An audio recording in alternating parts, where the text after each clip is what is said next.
හරි. එතකොට ගොවිජන සේවා කමිටු ලිපිකරු සේවයේ දෙවන පන්තියේ පුරප්පාඩු සඳහා අභියෝගයන් බඳවා ගැනීමේ විරුද්ධ තරඟ විභාගය 2008 ප්‍රශ්න පත්‍රය තමයි සාකච්ඡා කරන්නේ. මේක අවබෝධය දෙක කොටස කියලයි ප්‍රශ්න පත්‍රේ නම් වෙන්නේ. ප්‍රශ්න දෙකටම පිළිතුරු සපයන්න කියලා කියනවා. කාලය පැය 1යි. පැයක් තුල මේක කරන්න ඕන. මේක ටිකක් සංකීර්ණ කාර්යයක් යන වගේ ඔබට වැටහෙවි මේ පැයක කාලයත් එක්ක එනකොට. හරිද? මොකද අපිට එකකට දෙන්න පුළුවන් පැය භාගය. රචනයේට පැය භාගයක් කිව්වහම ටිකක් ඒක ගැටලුකාරී. සාරාංශයට පැය භාගයක් කිව්වහම පොඩ්ඩක් ඒක ගැටලුකාරී කාලයත් එක්ක තියෙන තරගය නිසා. එහෙම නැත්නම් පැයකමාරක් විතර දුන්නා නම් ඉතින් මේක බොහොම පහසුවෙන් ලියන්න පුළුවන්. රචනයේදීත් එයාලා බලාපොරොත්තු වෙනවා වචන 250 300ක් අතර ප්‍රමාණයක්. ඔබෙනුත් බලාපොරොත්තු වෙනවා රචනයේදී වචන 250ක් 300ක් අතර ප්‍රමාණයක්. මම ස්ක්‍රීන් එක ෂෙයා කරන්නම්.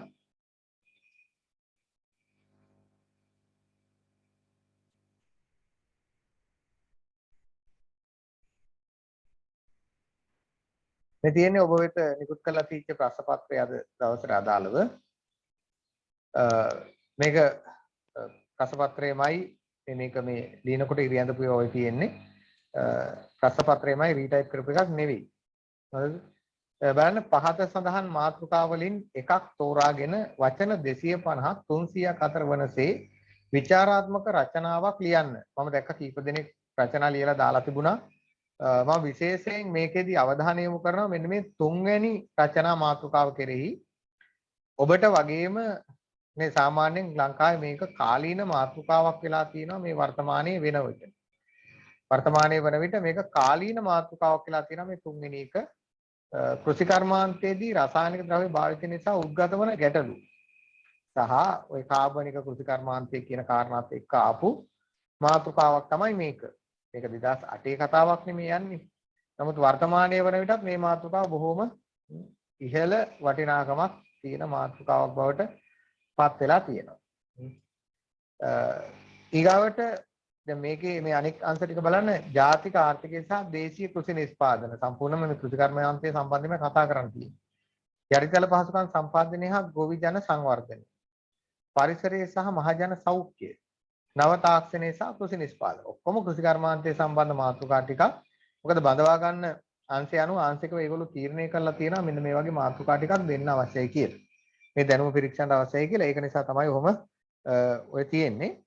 ඒතකොට බලන්න මෙතෙන්දී කියන මේ මාතෘකාව කෘෂි කර්මාන්තයේදී රසායනික ද්‍රව්‍ය භාවිතය නිසා උද්ගත වන ගැටලු. දැන් ඔබ මෙහෙම එකක් දන්නවා සාමාන්‍යයෙන් අපිට රචනා මාතෘකා ලබා දෙන්න පුළුවන් ක්‍රමවේද දෙකක් තියෙනවා. ක්‍රමවේද දෙකක් තියෙනවා අපිට රචනා මාතෘකා දෙන්න පුළුවන්. එකක් තමයි අපි කියනවා මේ ව්‍යුහගත රචනා මාතෘකා කියලා. එකකට අපි කියනවා මොකක් කියලාද? ව්‍යුහගත රචනා මාතෘකා කියලා. එකක් තමයි ව්‍යුහගත රචනා මාතෘකා. මම පොඩ්ඩක් ලොක් කරලා දෙන්න පස්සේ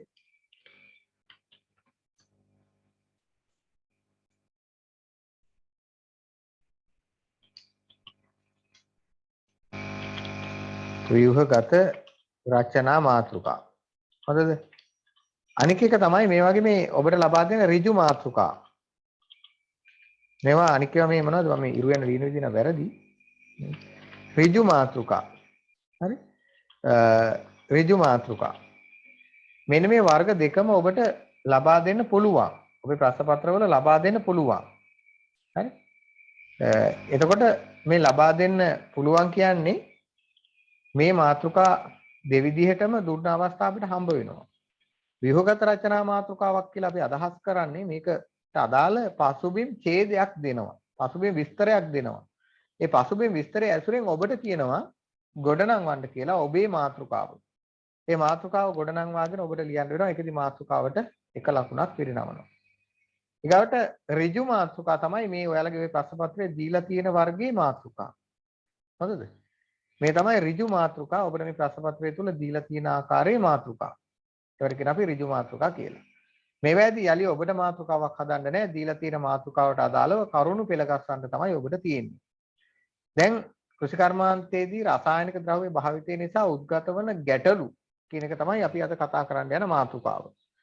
මම ඔයාලට රචනා සම්බන්ධයෙන් ටියුට් එකක් කරලා තියෙනවා. කතා කරලා තියෙනවා අපි. මාතෘකාව මම ලියනවා.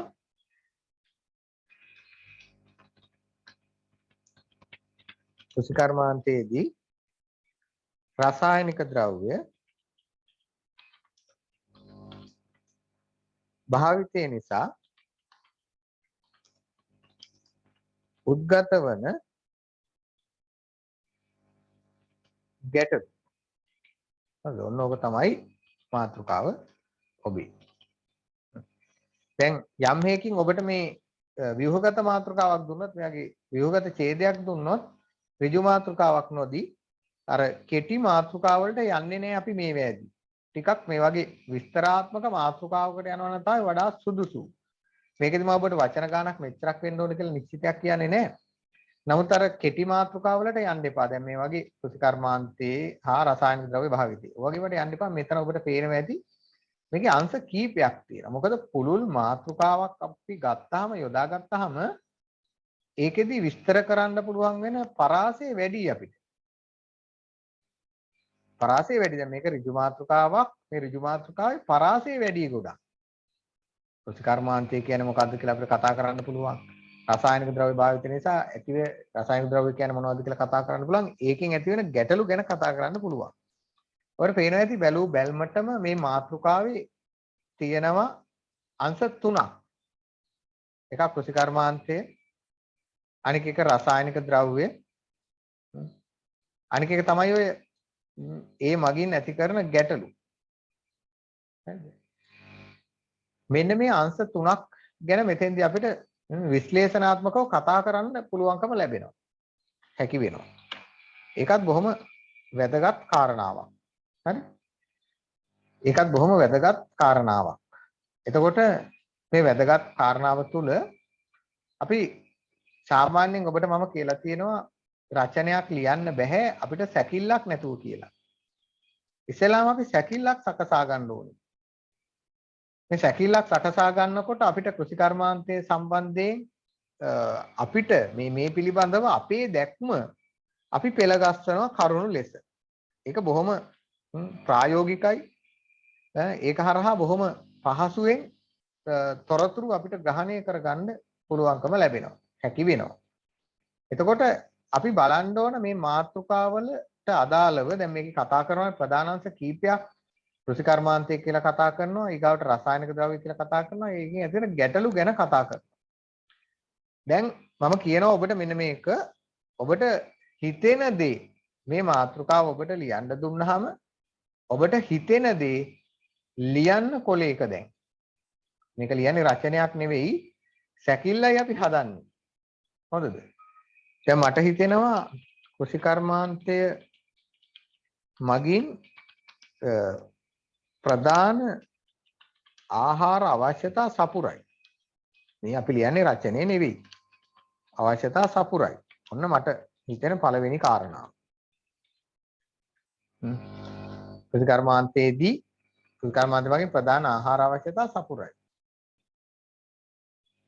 වැඩි ඵලදායීතාවයකට මට හිතෙන ටික කියන්නේ මම වාක්‍ය කිහිපයක් ලියලා පෙන්නනවා ඔබට. වැඩි ඵලදායීතාවකට මොකද කළේ? කෘෂි රසායනික ද්‍රව්‍ය භාවිතයට යොමු වුණා. භාවිතයට යොමු වී. ඔන්න. මේ පිළිවෙලකට ලියනවා එහෙම නෙමෙයි. ඔබට ඊගාට මතක් වෙන කරුණ රසායනික ද්‍රව්‍ය වලින් ඇති වෙන ගැටලුව නම් මට හිතෙනවා මේ pH අගය. pH අගය පස්සේ pH අගය මොනව වෙනවද?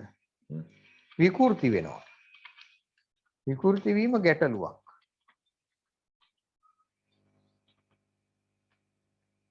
දැන් මට පිළිවෙලට නෙවෙයි හිතෙන්නේ.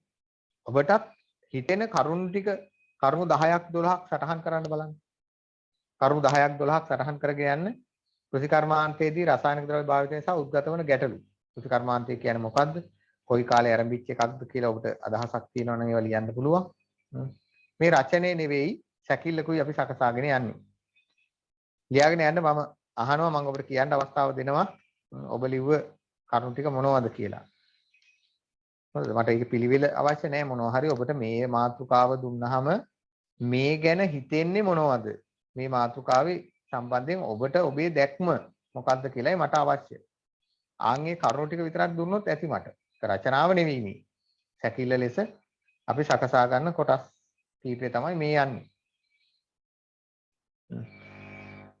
7:53යි 7:58 විතර වෙද්දි විනාඩි 5ක් දෙන්නම් මම.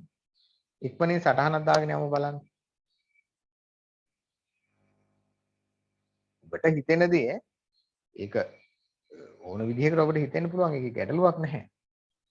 ඒක ඔබ හිතලා බලන්න මොකද්ද අපි මෙහෙම මාතෘකාවක් අපිට ආපුවාම මොනවද අපි දන්න තොරතුරු කියලා. හරි.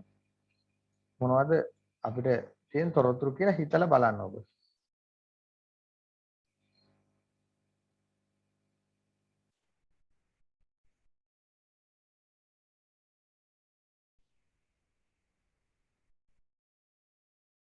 දැන් ඔබට ලියන්න පුළුවන් මේකෙදි අවස්ථාව දීලා ඉන්නම් කොහෙද? ඇති වෙන ගැටලු ගැන සාකච්ඡා කරන්නත් පුළුවන්.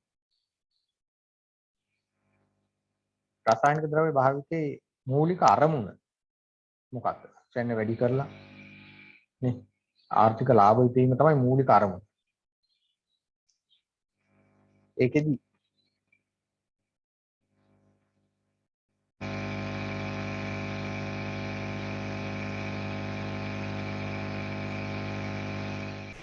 පසට ඇතිවන හානි ගැන කියන්න. මම එකක් කිව්වේ දැන් pH අගය විකෘති වෙනවා. පසේ සාමාන්‍ය සංයුතිය වෙනස් වෙනවා. ඒ නිසා පස දැඩිභාවයට පත් වෙන්න පුළුවන්. ස්වාභාවික ශුද්‍ර ක්‍රියාකාරීත්වය බිඳ වැටෙනවා.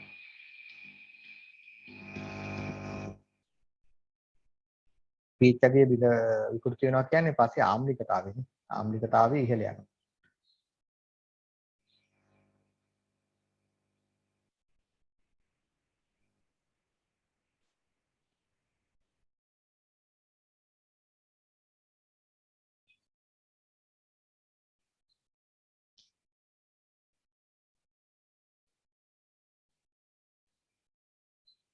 අර රොන් මඩ තට්ටු වලට පෝෂ්‍යම කොටස කියලානේ අපි හඳුන්වන්නේ පස්සේ. ඒ වගේ දේවල් හානි වෙනවා මොකද පස්සේ වියලිභාවය සහ ආම්ලිකතාවය ඉහළ ගියහම.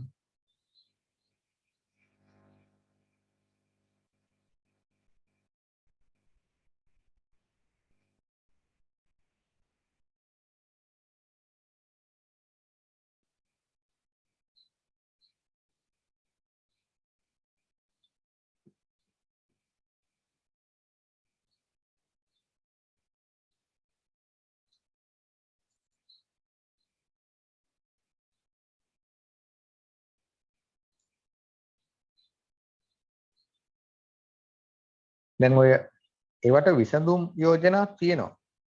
ඒ විසඳුම් යෝජනා කීපයකුත් තියෙනවා අපි ඒවා සාකච්ඡා කරමු. ඔබ දන්නවනේ ලියන්න. දැන් සාමාන්‍යයෙන් පසට කනිජ ද්‍රව්‍ය යෙදුවහම ඉවේ සපයන්නේ අර ශාක්‍ය වර්ධනයට අවශ්‍ය පෝෂක කොටස් ටික තමයි ඍජුව සපයන්නේ බාහිරින්. එතකොට පස්සේ සාන්ද්‍රණය වෙනස් වෙනවා. ඒක නිසා තමයි අර අධික ආම්ලිකතාවය පාලනය කරන්න ඔය කැල්සියම්, සල්ෆර්, සින්ක් වගේ ಜಾති පසට එකතු කරන්න කියලා උපදෙස් දෙනවා. කැල්සියම්, සල්ෆර්, සින්ක් වගේ දේවල්.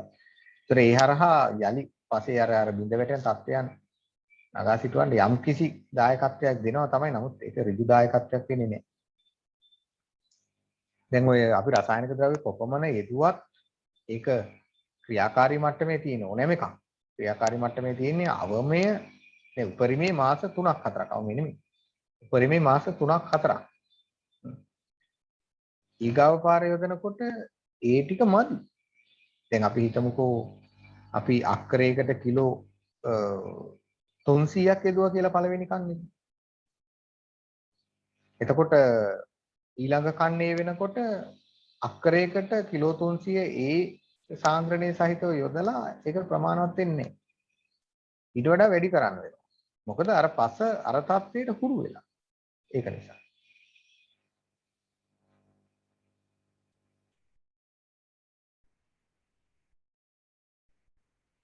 අතීතම තත්ත්වය ගැන ඉතින් අපිට කතා කරන්න පුළුවන් ඕන. අතීතම තත්ත්වයට යනවා නම් මොකද අතීතයේ තිබුණේ අපිට මේ මොකක්ද ඒකට අපි කියන්නේ අර ශස්්‍ය මාරු වගා ක්‍රමයක්. ඒක බොහොම ක්‍රමානුකූල වගා ක්‍රමයක් ශස්්‍ය මාරු. ශස්්‍ය මාරු ක්‍රමය, කට්ටි මාරු ක්‍රමය වගේ ඒවා අපිට තිබුණා. දැන් මේවට යෝජනා ඔබට ඉදිරිපත් කරන්න පුළුවන් මේ ඇති වෙන හානිය අවම කරන්න.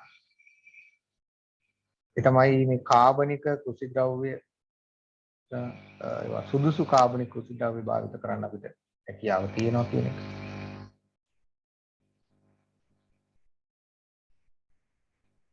එකම දැන් ඔය ස්වාභාවිකව නැතුව බාහිරින් අපි යොදන බොහෝ දේවල් වලින් මේ ශාකවලට අමතර රෝගකාරක බෝ වෙනවා කියන එක සාමාන්‍යයෙන් පිළිගත් සත්‍යයක්.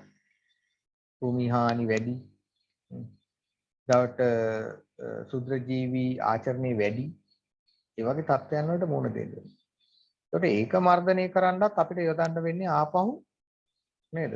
කොමින් පළවා හැරීම සඳහා ආයි කෘෂි රසායනමයි.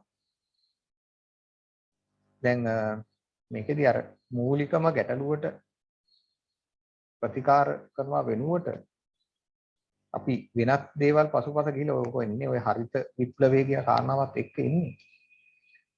එතකොට මේ වෙනත් දේවල් පසුපස යෑමේ ප්‍රතිඵලය තමයි අර අනවශ්‍ය දේවල් ගණනාවක් අපි එහාට ලං කර ගන්න එක.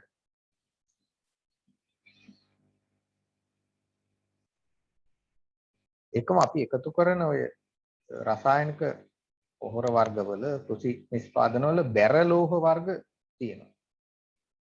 ඒ බැර ලෝහ වර්ග අධික කාලයක් සාමාන්‍යයෙන් අවුරුදු 10ක් 15ක් අතර කාලයක් රැඳී පවතිනවා කියලා පර්යේෂණ වාර්තාවලින් තහවුරු කරලා තියෙනවා. එකම ඔය කෘෂි රසායනික වර්ග රසායනික පොහොරේදී මේ හානිදායකතාවය කොතරම්ද කියනවනම් දැන් ඔබට මතකද මම හිතන්නේ මේ උදා කාලේදී අර වෙල්වල හිටියා මේ චූටි මාළු විශේෂයක්. දැන් ඒගොල්ලෝ අක ගන්න නැහැ. වෙල් ආසන්නයේ තියෙන ඇල මාර්ගවලවත් ඒ මාළු නැහැ. මොනවා වෙලා ගිහිල්ලාද ඒගොල්ලෝ වඳ වෙලාම ගිහින්. ඒකට මේ රසායන ද්‍රව්‍ය අපිට හානි කරන ආකාරය ගැන ඔබට කතා කරන්න පුළුවන්. ලෝකයේ සංඛ්‍යා ලේඛන අනුව සලකනකොට වාර්ෂිකව මේ රසායනික ද්‍රව්‍ය ශරීරගත වීමෙන් මිය යන සංඛ්‍යාව 20000කට අධිකයි කියලා කියනවා. ලෝකයේ මිය යන ගොවීන් සංඛ්‍යාව රසායනික ද්‍රව්‍ය මොනවා වෙලාද? ඒ ශරීරගත වීම. මේකේ දැන් මේකේ තියෙන ලොකුම ගැටලුව තමයි මේ ඍජු ලෙස හිතාමතා ශරීරගත කර ගැනීම වැඩි. ඔය 24000න් වැඩි ප්‍රමාණයක් ඉන්නේ මේ හිතාමතා ශරීරගත කර ගැනීම කියලා කියනවා. ඊට අමතරව මේ රසායනික ද්‍රව්‍ය භාවිතය නිසා ලෝකේ ජනගහනයෙන් ගොවීන්ගෙන් මිලියන 3ක් විතර ආබාධ වලට ගොදුරු වෙනවා. විවිධ ආබාධ වලට ඒවා එක්ක කාලීනව හදිසියේ හටගත් ඒවා එහෙම නැත්නම් දිගු කාලීනව බලපෑම් කරන ඒවා.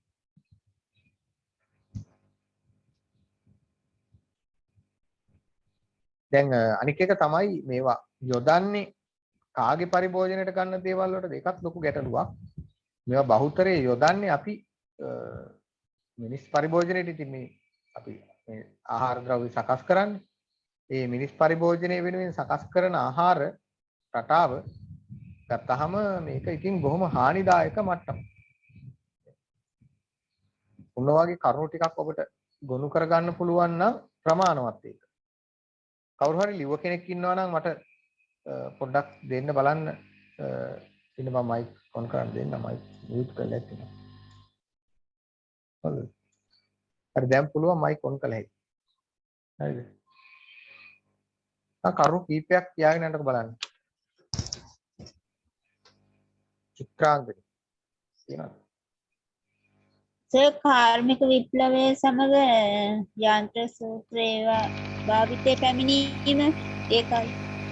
කාර්මික විප්ලවයේ සමග යන්ත්‍ර සූත්‍ර හා පොහොර ගැන කතා කරන නිසා භාවිතයට පැමිණීම හා රසායනික පොහොර විවෘතාර්ථිකය ගැන සර්. යන්ත්‍ර සූත්‍ර හා විවෘත ආර්ථිකය. ඕකේ වෙන කාරණාවක් තියෙනවා ඔය ඇතුලේ ගැබ්බෙච්ච විවෘත ආර්ථිකය. මොකද මේ රසායන ද්‍රව්‍ය මම මේක දීර්ඝ කරන්නම් ඒ කිව්ව කාරණා හොඳයි මේ යොමු කරපු පැත්ත. හරි ඒක මට මතක නැතුව තිබිච්ච එකක් මම මේ මතක් කරට මේ අංශය හොඳයි මේ යොමු කරපු. මේ කාර්මික විප්ලව කාලේ තමයි මූලික වශයෙන් මේ රසායනික පොහොර හොයාගන්නේ. එහෙම හොයාගත්ත පොහොර විශේෂය තමයි මෙන්න මේක නම ඒකේ ගුවානෝ පොහොර කියලා කියනවා අපි. හරිද? ගුවානෝ පොහොර තමයි හොයාගන්නේ මේක මුලින්ම හොයාගත්තේ දකුණු අප්‍රිකාව. දකුණු අප්‍රිකාව තමයි මේ රසායනික පොහොර වර්ග මුල්ම වතාවට හොයාගත්තේ මට මතක කාර්මික විප්ලවයේ 18 වෙනි සියවසේ අගභාගය කියලා අපි කියන්නේ ඒක 1900 ගණන් වල 1900 දී පමණ කියලා කියන්නකෝ. මට නිශ්චිතව දිනේ කියාගන්න මතක නැහැ දැන් 1900 දී පමණ. පසුව මේක වැඩි දියුණු කළා කවුද? පසුව වැඩි දියුණු කළා ඇමරිකාව. ඒ යොමු කරපු අංශය බොහොම හොඳයි. පසුව වැඩි දියුණු කළා ඇමරිකාව. ඇමරිකාව වන රසායනික පොහොර කියලා ලෝකෙට මුලින්ම ආවේ මේක. හරිද? ඒකම මේ කිව්ව කාරණා විදිහට තව කරුණු ගොඩක් තියෙනවා. දැන් ඔය එක එක්කිනා නේද නව බීජ වර්ග හඳුන්වා දීම වගේ දේවල් මේ කාර්මික විප්ලවයේ සහ මේ විවෘතාර්ථිකය කියන සංකල්පات එක්ක ගොඩ නැගුණු ඒවා. හරි මෙන්න මේ කරුණ ඉතාම වැදගත් කාරණාවක්. මේක මතක තියාගන්න ඕනේ මේ කාර්මික විප්ලවයත් එක්ක ගොඩ නැගුණු එකක්. හරි ඒක හොඳ කොටසක් හොඳ පොයින්ට් එකක් ඒ ගියේ ඒක යන්න ඕනේ පොයින්ට් එකක් අපි අනිවාර්යයෙන්. හරිද? හරි ඊගාව එකට තව එකක් කියන්න බලන්න මට. තව කෙනෙක් හරි යාම හරි කමන්නේ. මට දැන් ඔය වර්තමානයේ මේ කාබනික පොහොර පැමිණීමත් එක්ක ශූද්‍ර ජීවීන් ඇහුන්නේ මට. ශූද්‍ර ජීවීන්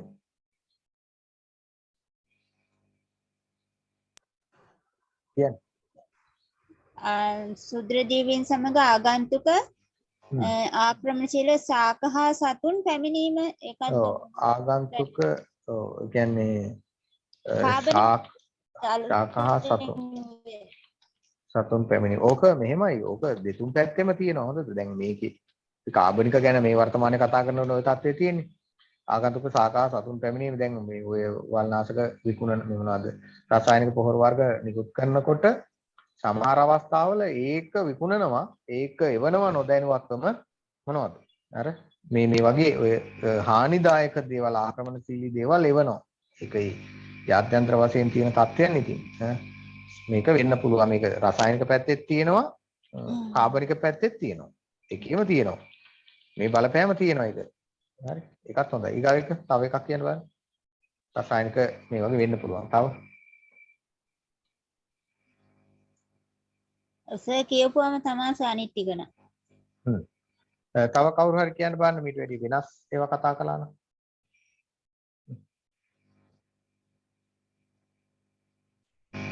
අජිත් චලනි පුළුවන්ද? මට මෙහෙමයි මට ඕනේ ඔබට මේක ගොඩනගා ගන්න පුළුවන්ද කියලායි බලා ගන්න ඕන. ඔබේ අදහස් ටිකයි ඕනේ මේවා මේ 100% මේවා මේ රචනයේ නෙවෙයිනේ අපි ලියන්නේ දැන් මේ. රචනයේ කරුණුවට අදාළ විස්තරයක් විතරක් අපි මේ පෙළ ගස්සනවා. මේක තමයි අපි ගොඩනගා ගන්න ඕනේ සැකිල්ල කියලා. හරිද? සාකහ සතුන් පැමිණෙන්න පුළුවන් දැන්. ඊගාවට අපිට තව ලියන්න පුළුවන් මම අර කරුණු ටිකක් ඔබට කියාගෙන ගියා. ඒ තමයි මේ රසායනික පොහොර භාවිතය නිසා පිළිවෙල නැතුව මම ලියන්නේ. පොහොර භාවිතයෙන් පස්සේ ලියුවද ඒක pH එක කියන්නේ ලියුව නේද? පොහොර භාවිතයෙන් බැරලෝහ පසට එකතු වීම හානිදායකයි. හරි. ඊගාවට තව අපිට කිව්ව හැකි මේ වාර්ෂිකව මිය යන සංඛ්‍යාව වාර්ෂිකව ගොවීන් නැත්නම් පුද්ගලයන් කියලා අපි ගන්න පුළුවන් අපි ගොවීන් කියලා ගමුකෝ 20000ක් පමණ 20000ක් පමණ මේ රසායනික ද්‍රව්‍ය ශරීරගත වීමෙන් මිය යනවා මේකෙන් මේ 20000න් භයානක තත්ත්වය තමයි මේ 62ක් පමණ 62ක් පමණ හිතාමතා ශරීරගත කර ගැනීම. වැඩි ප්‍රමාණයෙහිම ශරීර ගත කර ගැනීම. ගැනීම නිසා තමයි මේ යන්නේ. ඒකම මේ තව කාරණා මම මේක ගැනම කියනවා. ඒ තමයි මේ මිලියන 3ක් විතර. මිලියන 3ක පමණ පිරිසක් මොකද වෙන්නේ? ඒගොල්ලෝ මේ රසායනික ද්‍රව්‍ය නිසා ආබාධ වලට ගොදුරු වෙනවා. රසායනික ද්‍රව්‍ය නිසා ආබාධ වලට ගොදුරු වෙනවා. හරිද? ආබාධ වලට ගොදුරු වෙනවා. මිලියන 3ක් විතර සංඛ්‍යාවක්. දැන් මෙහෙම ඍජු ලෙස මේ යෑම විතර නෙවෙයි. දිගු කාලීන ආබාධ, කෙටි කාලීන ආබාධ. මේවට ගොදුරු වීම අපිට දකින්න පුළුවන් වෙනවා. එකත් හොඳ තත්ත්වයක් නෙවෙයි. සංඛ්‍යා ලේඛන ලෙස සලකන කල ලෝකේ හොඳද මේ අපි ලංකාවේ තත්ත්වෙ නෙවෙයි මේ තාම කතා කරන්නේ ලෝක තත්ත්වයක්. තව අපිට මේකෙදි කතා කරන්න පුළුවන් දැන් ප්‍රධාන වශයෙන් දැන් මෙතන අපි කතා කළානේ මේ ආබාධ වලට ගොදුරු වෙනවා කියලා පිරිසක්. දැන් මේ කොහොම කිව්වේ ඒක? ඊගවට මොන අපිට කතා කරන්න පුළුවන් මේ කෘෂිකර්මාන්තයට රසායනික පොහොර දැන් පොහොර භාවිතය ව්‍යාප්ත වෙන්න හේතුවක් කිව්ව හැකි අපිට. ව්‍යාප්ත වෙන්න හේතුව තමයි අර හරිත විප්ලවය කියන එක. ව්‍යාප්ත වීමට හේතුව හරිත විප්ලවය. හරිත විප්ලවයේ බලපෑම. හරිද? හරිත විප්ලවයේ බලපෑම. මේකෙදි අපේක්ෂිත අරමුණු හරිත විප්ලවය කියන එකේ අපේක්ෂිත අරමුණු තියෙනවා. එක තමයි ලාභ ආර්ථික ලාභ. ආර්ථික ලාභ අනිත් එක ඉතින් මේක ඒකෙම ඍජු කාරණාවක් තමයි කෘෂි අස්වනු වැඩි කර ගැනීම. කියන්නේ අස්වැන්න වැඩි කර ගැනීම. කෘෂි අස්වනු වැඩි කර ගැනීම. අන්න. දැන් අපේක්ෂිත අරමුණු තමයි ඔය තියෙන්නේ. දැන් තව අපිට මේක ඇතුළේදී ලියන්න පුළුවන් මේ රසායනික ද්‍රව්‍ය නිසා අර ස්වාභාවික ශුද්‍ර ජීවීන් විනාශ වෙනවා. විනාශ වේ. ස්වාභාවික ශුද්‍ර ජීවීන් විනාශ වෙනවා. සාමාන්‍යයෙන් රසායනික ද්‍රව්‍ය යෙදූ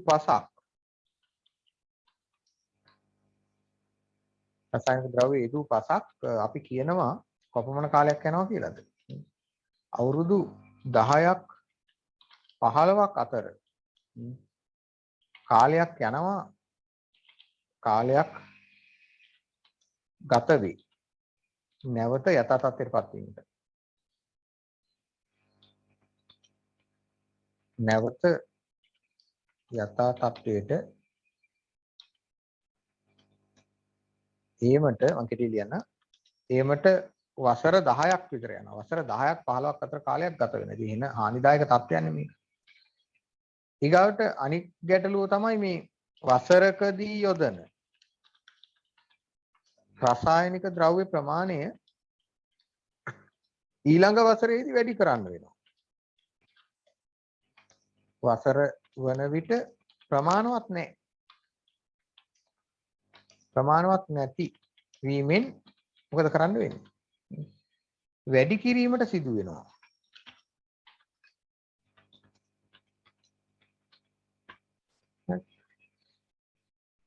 ඊගාට ඉතින් අපිට පුළුවන් යෝජනා කතා කරන්න නේද? මේකට කාබනික කෘෂිකර්මාන්තය හොඳයි. කෘෂිකර්මාන්තයට යොමු වීම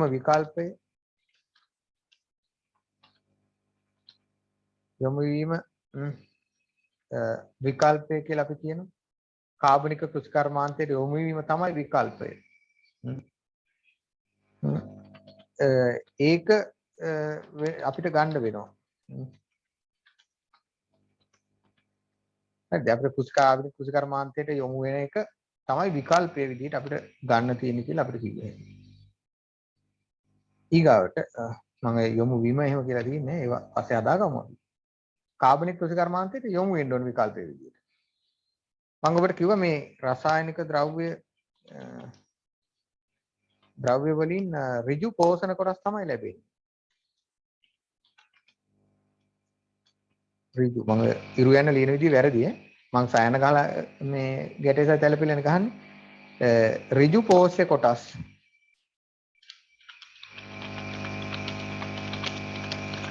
ලබා දීම ගැටලුවක්. ඒ නිසා මේ යොදන්න කියනවා පසට කැල්සියම්, ෆොස්ෆරස් වැනි රසායනික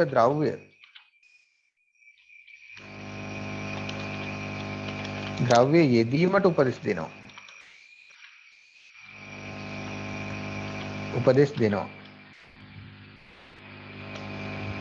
හරි. මොනවද? ෆොස්ෆරස් හොඳද? ෆොස්ෆරස්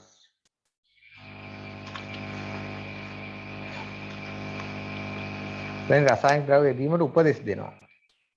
හරි. දැනටත් ඉතින් තියෙනවා ඇති වෙන්න අපිට. හරිද? මේකෙන් කිව්ව හැකි.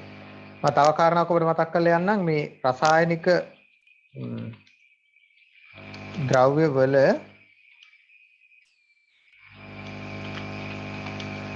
ක්‍රියාකාරී කාල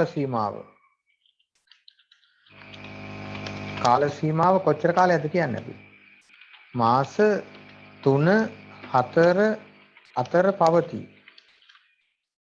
එහෙනම් ඉතින් 3-4 අතර පවතී. එහෙනම් ඉතින් ලොකු හානියක් නැහැ. ඒ වුණාට අර මම කතා කරපු අර බැරලෝහ කියන එක පසෙන් ඉවත් වෙන්නේ නැහැ. ඕන් වගේ අපිට මේ අංශ ටිකට අදාළව කරුණු ටිකක් නිකන් අපි පෙළ ගැස්සුවේ මේ රචනයේ ලෙවෙලිව්වේ. මොන බලන්න අපිට ආපු කරුණු ටික කෘෂිකර්මාන්තයේ මගින් ප්‍රධාන ආහාර අවශ්‍යතා සපුරනවා. වැඩි ඵලදායීතාවයකට කෘෂි රසායන ද්‍රව්‍ය භාවිතයට යොමු වෙනවා. පස්සේ pH ගේ විකෘති වීම ගැටලුවක්ලු. මේ නිසා රසායනික ද්‍රව්‍ය නිසා කියලා මම හදනවා. ද්‍රව්‍ය නිසා පස්සේ pH ගේ විකෘති වීම ගැටලුවක්. කාර්මික විප්ලවයේ සමග යන්ත්‍ර සූත්‍ර හා විවෘත ආර්ථිකය හඳුනා දීමත් එක්ක තමයි මේ ලෝකෙට රසායනික පොහොර ප්‍රධාන වශයෙන් හඳුන්වා දුන්නේ. හරිද?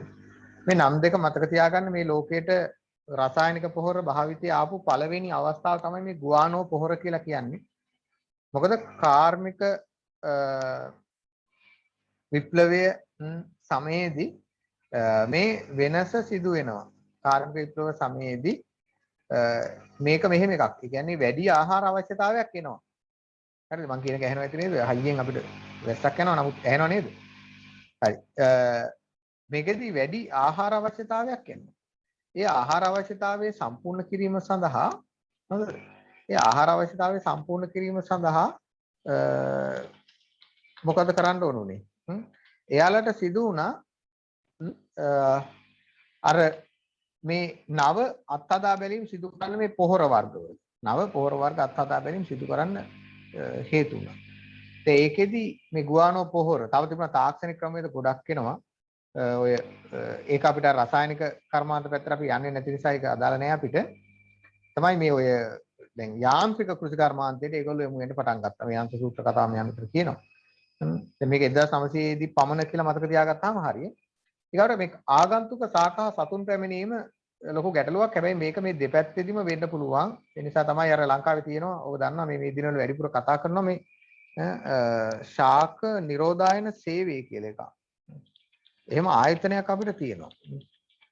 ශාක නිරෝධායන සේවය. මේගොල්ලෝ තමයි පරීක්ෂා කරන්න ඕන මේක කොතරම් දුරට බලපෑම් කරනවාද කියන එක. තේරුණාද? මේක මේ යොදන රසායනික ද්‍රව්‍ය හෝ මොකක් හරි දේ කොතරම් දුරට බලපෑම් කරනවාද කියන එක සම්බන්ධයෙන් පරීක්ෂා කළ යුත්තේ කවුද? මේ ශාක නිරෝධායන සේවය. කෘෂිකර්ම අමාත්‍යාංශයට අමතරව තමයි මේ ආයතනයේ පිටවල තියෙන අධ්‍යක්ෂ ජෙනරාල්වරයෙක් ඇතුළේ තමයි තියෙන. ඊගාට බලන්න රසායනික පොහොර භාවිතයෙන් බැරලෝහ පසට එකතු වෙන එක හානියක්ලු. එකතු වීම මේක හානිදායකයි. මේක දිගු කාලීන හානි තමයි මේකේ තියෙන්නේ. ඊට පස්සේ ගොවින් 20000ක් පමණ රසායනික ද්‍රව්‍ය ශරීරගත වෙලා මිය යනවා කියලා අපි කතා කළා. මේකෙන් 100ට මට මාක් එක දාන්න බැරි නිසා මම මෙහෙම ටයිප් කරනවා 62ක් පමණ හිතාමතා ශරීරගත කර ගැනීම. මේක ලොකු හානිදායක තත්වයක්. හිතාමතා ශරීරගත කරන. මිලියන 3ක පමණ පිරිසක් රසායන ද්‍රව්‍ය නිසා ආබාධ වලට ගොදුරු වෙනවා. ලෝකයේ වාර්ෂිකව ලෝක ජනගහනයෙන් වාර්ෂිකව තියෙන්නේ වාර්ෂිකව මිලියන 3ක පමණ පිරිසක් රසායනික ද්‍රව්‍ය නිසා ආබාධ වලට ගොදුරු වෙනවා. කෘෂිකර්මාන්තයේ රසායනික පොහොර භාවිතය ව්‍යාප්ත වෙන්න හේතුව හරිත විප්ලවය කියන එක ආවා. මේ හරිත විප්ලවයේ අපේක්ෂිත අරමුණු මම එහි කියලා දාන්නම්. එහි අපේක්ෂිත අරමුණු තමයි ආර්ථික ලාභ කෘෂියස්වනු වැඩි කර ගැනීම. මේකෙදි මේ ගොවියා පිළිබඳව සැලකිල්ල නැහැ. ගොවියාගේ තෘප්තිය ඊගාවට තෘප්තිය පිළිබඳව සැලකිල්ලකුත් නැහැ. අනික එක තමයි ගොවියාගේ තෘප්තිය ගැන සැලකිල්ලක් නැහැ. අනික තමයි මොකද එයාගේ සෞඛ්‍ය පිළිබඳව සැලකිල්ලක් නැත. මේක හරි හානිදායක තත්ත්වයක්. හොඳද? සෞඛ්‍ය පිළිබඳව සැලකිල්ලක් නැති එක ලොකු හානිදායක තත්ත්වයක්. රසායනික ද්‍රව්‍ය නිසා ස්වාභාවික ශුද්ධ ජීවීන් විනාශ වේ. හිතකර අය. රසායනික ද්‍රව්‍ය යෙදූ පසක් නැවත යථා තත්ත්වයට එීමට වසර 10ක් 15ක් අතර කාලයක් ගත වෙනවා. ලොකු හානිදායක භාවයක් මේකේ තියෙනවා. වසරකදී යොදන රසායනික ද්‍රව්‍ය ප්‍රමාණය ඊළඟ වසර වන විට ප්‍රමාණවත් නැතිවීමෙන් වැඩි කිරීමට සිදු වෙනවා. ඒක ලොකු ගැටලුවක්. මේක අපි කොතනින්ද නතර කරන්නේ මේ විදිහට ගෙනහිල්ලා? එක අවුරුද්දක මම කිව්වා අක්කරයට කිලෝ 300ක් රසායනික ද්‍රව්‍ය යොදන අපි වර්ෂයකට. ඊළඟ අවුරුද්දේ ඒක මදි. මට ප්‍රතිශතයක් ලෙස කියන්න බෑ. ඊළඟ අවුරුද්දේ මදි. ඒ අස්යන්න ගන්න බෑ ඒ 300 යොදලා. ඒක ආපහු වැඩි කරන්න වෙනවා අපිට. මොකද අර පස සාන්ද්‍රණය වෙනස් වෙලා, වියලිභාවයටපත් වෙලා, සංයුතිය වෙනස් වෙලා හැදිලා. ඒක නිසා අලුතෙන් ආපහු යොමු කරන්න වෙනවා. ඒක හරි ගැටලුවක්. ඉතින් මෙහෙම ගිහිල්ලා අපි කොතනද නතර වෙන්නේ? හරි ලොකු ප්‍රශ්නයක් මේක. රසායනික ද්‍රව්‍ය වලින් ඍජු පෝෂ්‍ය කොටස් ලබා දීම ඍජු පෝෂ්‍ය කොටස් පමණක් කියනවා මෙතන. පමණක් ලබා දීම ගැටලුවක්. ඒක අවම කිරීමට මොකද කරලා තියෙන්නේ? මේ කැල්සියම් ෆොස්ෆරස් වැනි රසායනික ද්‍රව්‍ය පසට යොදන්න කියලා උපදෙස් දෙනවා. රසායනික ද්‍රව්‍ය වල ක්‍රියාකාරී කාල සීමා මාස 3ක් 4ක් අතර පවතින්නේ. ඒ කියන්නේ අපි හිතමුකෝ මාස 6ක අවුරුද්දක වගාවකට අපි මේකෙන් අනුමාන කරනවා කී වතාවක් කාර්තුවක් නෙමේ තියෙන්නේ මාස 3ක් කියන්නේ කාර්තුවක්. අවුරුද්දක් පවතින වගාවකට 4 වතාවක් අපිට පොහොර යොදන්න වෙනවා. ඒතකොට කොහොමද වැඩි? මේක කොතරම් හානිදායකද?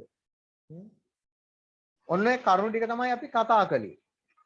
මම ඔබට කියනවා මෙන්න මෙහෙමයි සැකිල්ලක් හදාගන්න කියලා. හරිද?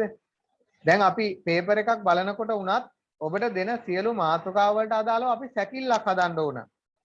මේ වගේ අපි පොයින්ට් ටිකක් හොයලා ලියන්න ඕන. ඒ පොයින්ට් ටික පස්සෙන් තමයි අපි යන්නේ ඊගාවට. ඔබ ලියලා තියෙනවද මේවා කියලා හොයනවා අපි. තේරුණාද? පේපරයක් අධ්‍යයනය කරනකොට ප්‍රශ්නපත්‍රයක් බලනකොට උත්තර පත්‍රයක් බලනකොට අධ්‍යයනය කරනවා ඔබ මේක කොතරම් දුරකට ලියලා තියෙනවද කියලා. අපි මේ හොයන සැකිල්ලට අදාළව ඔබ ලියලාද කියලා. මීට අමතර කරුණු තියෙන්න පුළුවන්. දැන් අපිට ඉන්නවනේ එක එක අංශවල උපාධාරීන් ඉන්න පුළුවන් නේද? විෂය උගන්වන ගුරු බහුතුන් ඉන්න පුළුවන්. ඉතින් ඒ විදිහට ගත්තාම අපි මේ සකසන එකට වඩා අමතර දැනුමක් ඔබ ගාව තියෙන්න පුළුවන්. ඊට අදාළව තමයි මේ ඊට අමතරව තමයි අපි මේ කොටස හදන්නේ. මේ සැකිල්ල. ඒතකොට රචනයේක ආකෘතිය මේ විදිහයි කියලා කියනවා. හරිද?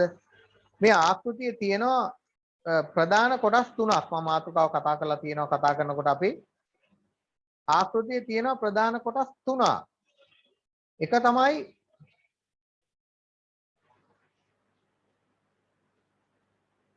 ප්‍රවේශයේ හෙවත් ආරම්භය. හරිද?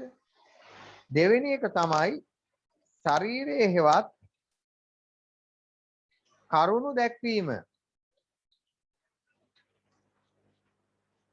තුන්වෙනි එක තමයි සමාප්තිය හෙවත් සමාප්තිය කියන්න පුළුවන් සමාලෝචනය කියන්න පුළුවන්. හෙවත් මොකද්ද? සමාප්තිය සමාලෝචනය හෙවත් අවසානය. හරිද? මෙන්න මේ අංශ තුනට අදාළව ඔබ පෙළගස්සලා තියෙන්න ඕන. හරි? මෙන්න මේ අංශ තුන මම මේකෙදි කියනවා අපි ලිව්ව කරුණු ටික මේ පොයින්ට් වලට කඩන්න ඕනේ අපි. ඒකට මම ABC කියලා නම් කරගන්නවා. දැන් ඔයාලට ABC කතාව මෙතන දදා ඉන්න අවශ්‍ය නැහැ. මේ සැකිලි ගහන්න ඕනෙත් නැහැ. ඔයාලට මේක හුරු වුණාම හරිම ලේසියි. මම දැනට හොයාගැනීමේ පහසුව සඳහා ABC කියලා වෙන් කළා. ප්‍රවේශයට එවත් ආරම්භයට අදාළ හැම එකකටම මම දාගෙන යනවා. කෘෂිකර්මාන්තය මගින් ප්‍රධාන ආහාර අවශ්‍යතාවය සපුරයි.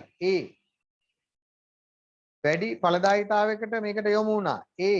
රසායනික ද්‍රව්‍ය නිසා පසේ pH අගය වෙනස් වෙනවා. ඒක නෙවෙයි. මේකත් නෙවෙයි. ආගන්තුක ශාඛා සතුන් පැමිණෙනවා නෙවෙයි. බැරලෝහ නෙවෙයි. මේක නෙවෙයි. මේක වලට ගන්න පුළුවන් අපිට.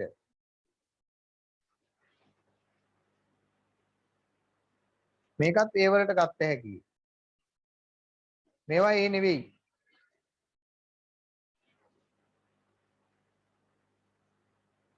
මේවා අවම නෑ.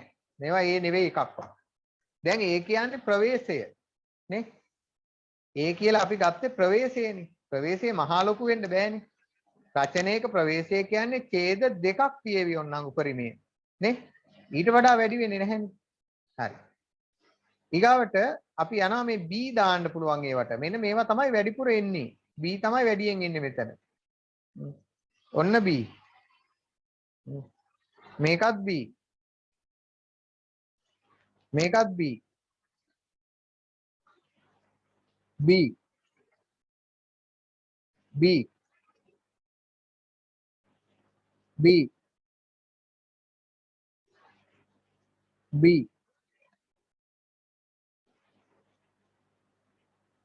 මේ ඔක්කොම B. මේක B නෙවෙයි. මේකත් B නෙවෙයි. නම් B වලට ගන්න පුළුවන් B වලට නොගෙනින්මු අපි. මේක B වලට දාමු එහෙනම් මේකත් B වලටම දාමු.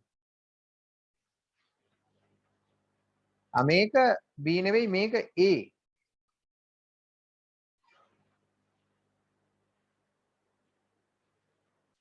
මේක A.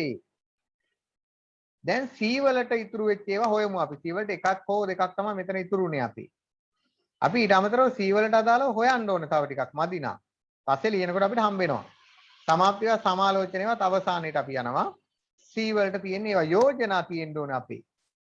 මේවා මේ ඇති වෙන තත්යන් අපි මේ A වල කතා කළෙත් B වල කතා කළෙත් පිටස්තර යෝජනා මිසක අපේව නෙවෙයි. හරිද? අපේව නෙමෙයි අපි මෙච්චර වෙලා කතා කළේ. දැන් මෙන්න මේක C එකක්. මේ අපේ යෝජනාවක්. කාබනික කෘෂිකර්මාන්තයට යොමු වීම තමයි විකල්පය. හරි? මේකනේ අපි මේ කියන්නේ කාබනික කෘෂිකර්මාන්තයට යොමු වීම විකල්පය කියලා කියනවා. ඒක විතරයි මම හිතන්නේ අපි ලියපු ලිව්වේ. තව අපිට යෝජනා කීපයක් පසුව අන්තර්ගත කරන්න පුළුවන්. මේක අපි රචනයේට අමුණන්නේ නැහැ අපේ උත්තරේට.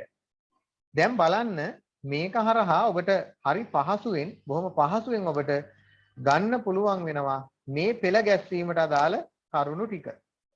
මේ පෙළ ගැස්වීමට අදාළ කරුණු ටික දැන් ගන්න පුළුවන්. හරිද? A වලට යන ඒවා A වලට වැදගත්කම් අනුව ඔබට පෙළ ගස්ස ගන්න හරිම ලේසියි දැන්. දැන් කොහෙන්වත් අර ABC කලවම් කරන්නේ නැහැ. ප්‍රවේශයට යන්න ඕනේ ඒවා එතන යනවා. කරුණු දැක්වීමට තියෙනවා B යනවා. මොකද කරුණු දැක්වීම නේද වැඩි වෙන්න ඕනේ. දැන් ඔබට හිතේ මේ B වලටමනේ ගොඩක් දැම්මේ කියලා. ඔව් ඉතින්. ඇයි? ඒකනේ වැඩි. ඡේද 3ක්වත් අඩුම යනවනේ. නේද? ඡේද 3ක් විතරවත් යනවනේ. 2ක් හෝ 3ක් යනවා. ඉතින් ඒකට අදාළව මෙතන B වල අපිට කතා කරන්න වැඩි. සමාප්තියවත් අවසානයේට එකයිනේ තියෙන්නේ කියලා. උ තව යෝජනා 2ක් 3ක් අපි ඇතුළත් කරමු. මේක එක ඡේදයේ එකයි ලියන්නේ. හරිද? දැන් මේ විදිහට ඔබට පුළුවන් රචනයක ආකෘතියට අදාළව ගොඩනැංවීමක් කරන්න. මම මේ රචනය ලියනකොට ඔබට කියනවා අර මොකක් හරි දැන් ඔබට කියලා තියෙනවා මම මොකක් හරි මේ පාඨයකින් පටන් ගන්න කියලා. එහෙමත් නැත්නම් ගීත ඛණ්ඩයකින් හරි කමක් නැහැ. පටන් ගන්න. හරිද? අර තියෙන්නේ කන්ට අඳින්ටත් පිට රටින් එනතුරු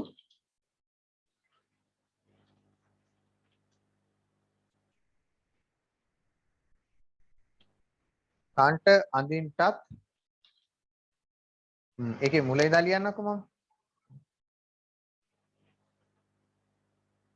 සිංහල හාලි බත් ටික නැත්නම් බඩගින්නේ සිංහලයා. සර් ස්ක්‍රීන් එක පෙන්වන්නේ නැහැ. ඇයි? හැමෝටම එහෙමද? ස්ක්‍රීන් එක ෂෙයා කරලා තියෙන මම. අනික් අයටත් එහෙමද? පේනවා සර් අපිට. ඔයාගේ සිග්නල් වල මොකක් හරි ගැටලුවක් ඇත්තේ. ආයි මේ ක්ලෝස් කරලා එන්න.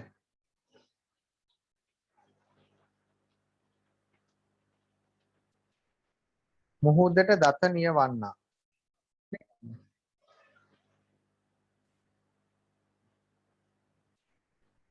මෙන්න මෙහෙම පාඩයක් ලියලා ඔබට මේක පටන් ගන්න පුළුවන්. මේක ඕනනම් අයින් කරන්නත් පුළුවන්. කියලා මෙතනින් දැන් අර අපි සාමාන්‍ය මේක උඩුකම ආයතනය ලියන්න සාමාන්‍ය වර්ණය ලියන්න. මෙතන අයින් කරන්නකෝ මම මේ ටික. දැන් මේක අරගෙන මෙම ගීත ඛණ්ඩය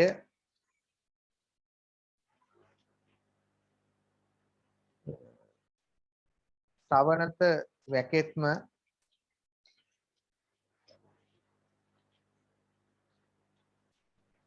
මාහට සිහි වූයේ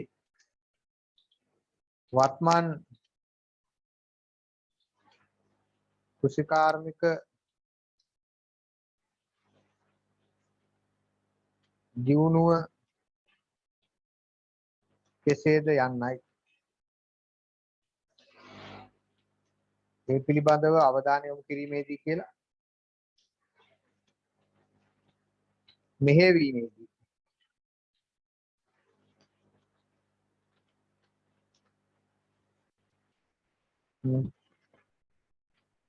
මෙහෙයවීමේදී කියලා දැන් ඔබට ආන් අර ගත්ත කොටස් ටික මෙතෙන් සිට අපිට ගොඩනගා ගන්න පුළුවන්.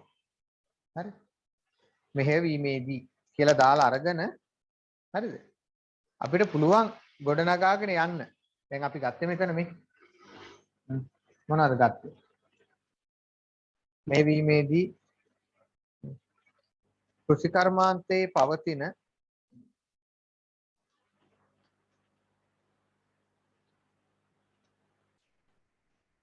ප්‍රධාන අවශ්‍යතාව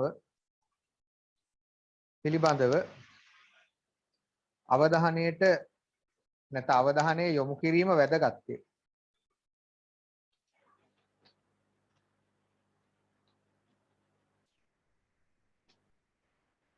මෙතෙන් සිට ලිව්ව හැකි. මේවට යයන් එහෙම දාන්න එපා මේ තාව එහෙම කියලා දාන්න එපා වැරදි තාව. හරිද? අවශ්‍යතාව පිළිබඳව අවධානය යොමු කිරීම වැදගත්ය. මගේ මේ සංඥක දයන්න දාන්න බැරි නිසා මම මෙහෙම දාන්නේ. ඔයාලා සංඥක දයන්න දාන්න. මට දාන්න බෑ. ප්‍රධාන අවශ්‍යතාව පිළිබඳව අවධානය යොමු කිරීම වැදගත්ය. එහිදී මානව ආහාර අවශ්‍යතාවයෙන්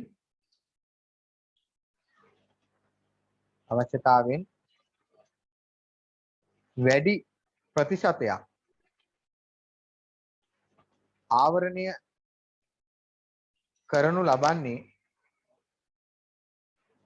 කරන්නේ කෘෂි ආහාර වලින්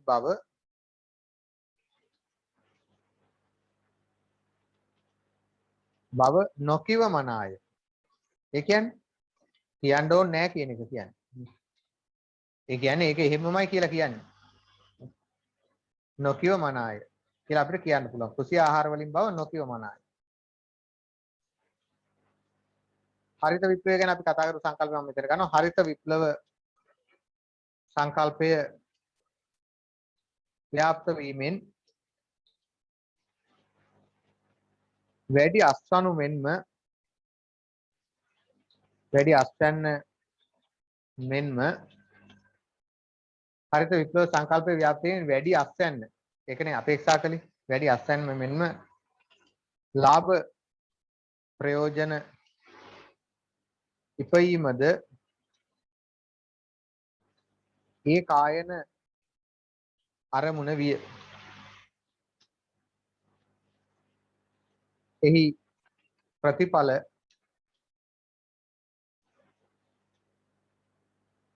රැසකි. පළවෙනි ඡේදය ඔතනින් අපිට ඉවර කරන්න පුළුවන්. ප්‍රතිඵල රැසකි. අනිටු කියලා ඉතින් දාන්න පුළුවන්. එහි අනිටු ප්‍රතිඵල රැසකි. අලුත් ඡේදයකට ඇවිල්ලා අපි යනවා කතා කරන්න ඊළඟ කොටස් ගැන. හරිද? පෙර දැක්වූ පරිදි හරිත විප්ලව සංකල්පය ව්‍යාප්ත වීමෙන්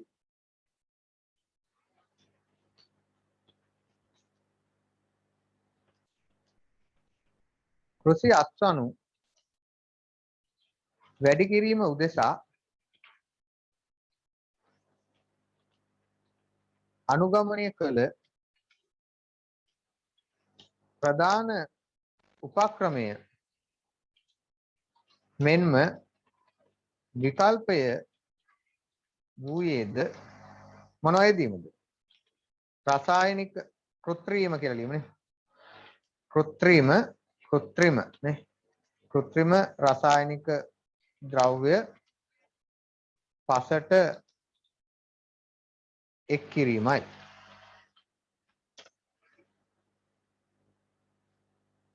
මෙහි ආරම්භය 18 වැනි සියවසේ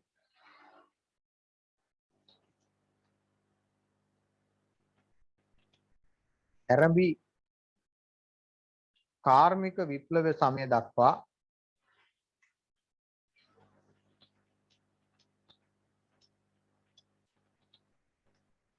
දිවයයි.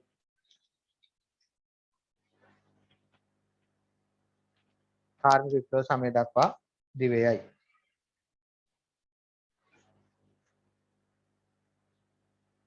අස්වනු වැඩි කිරීමේ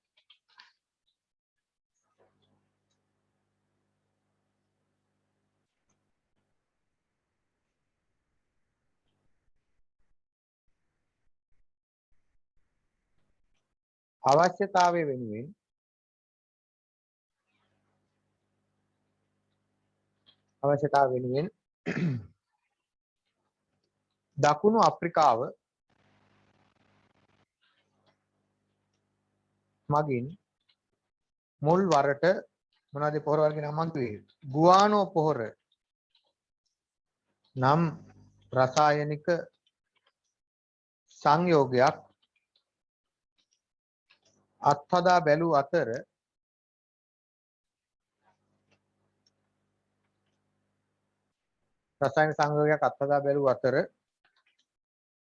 එය සාර්ථක වීම හේතුවෙන්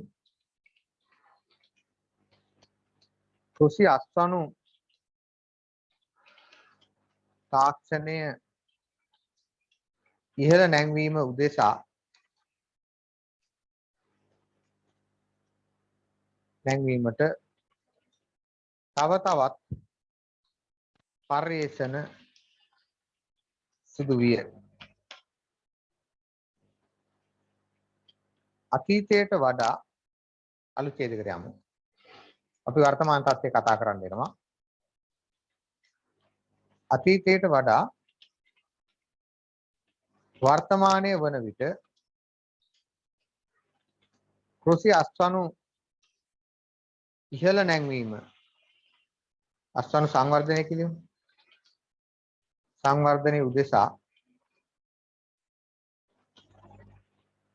රසායනික ද්‍රව්‍ය සීමා රහිතව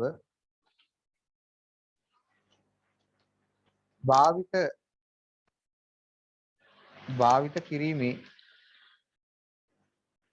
තත්වයක් උද්ගතව ඇත.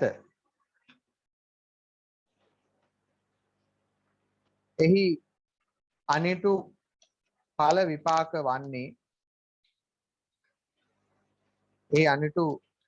විපාක වන්නේ පතෙහි pH අංකණය වෙනස් වී පස විකෘති භාවයට පත්වීමත්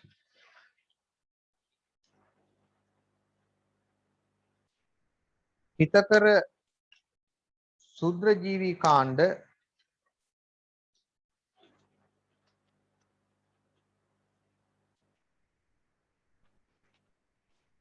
විනාශ වීමත්ය. ප්‍රධාන කියලා ගමු. එහි ප්‍රධාන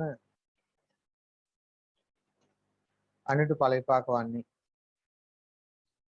එමගින් දිගින් දිගටම අස්වැන්න පවත්වා ගැනීමට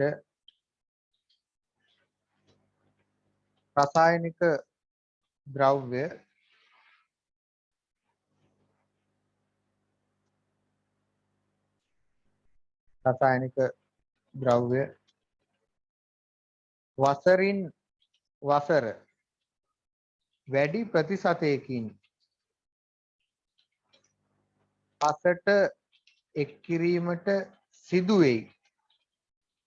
ඔන්න වැඩි ප්‍රතිශතයකින් අපිට පසට මේවා දාන්න වෙනවලු. හරිද?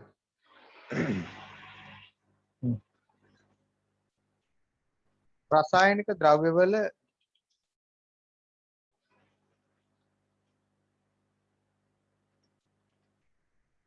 ඍජු ක්‍රියාකාරීත්වය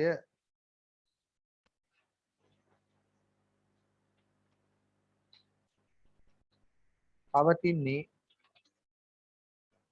මාස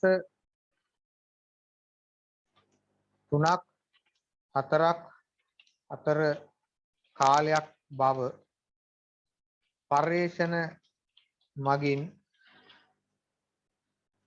තහවුරුව ඇති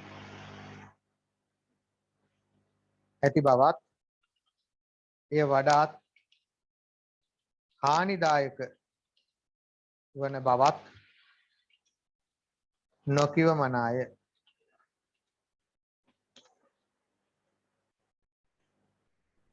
දැන් මේක පර්යේෂණ මගින් තහවුරු කරලා තියනවලු 3ක් 4ක්. එහෙත් රසායනික ද්‍රව්‍ය සමග පසට එකතු වන ආසනික් ඇතුළු බැර ලෝහ කාණ්ඩ ගණනාවක් පස තුල රඳා පැවතීම දිගු කලක් රඳා පැවතීම අහිතකර ප්‍රතිඵල ඇති කර වන්නකි.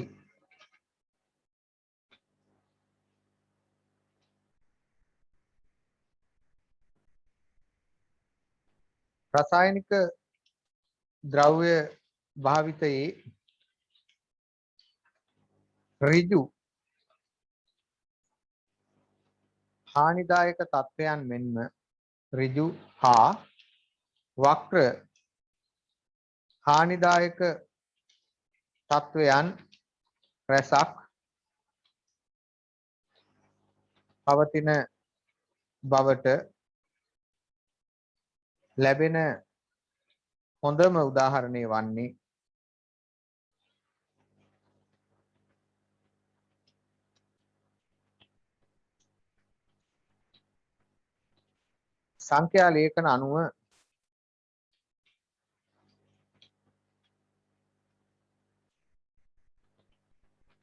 සංඛ්‍යා ලේඛන අනුව මොකද වෙන්නේ? වසරකට රසායනික ද්‍රව්‍ය ශරීරගත වීමෙන් මිය යන මිනිස් ජීවිත සංඛ්‍යාව 20000ක් පමණ.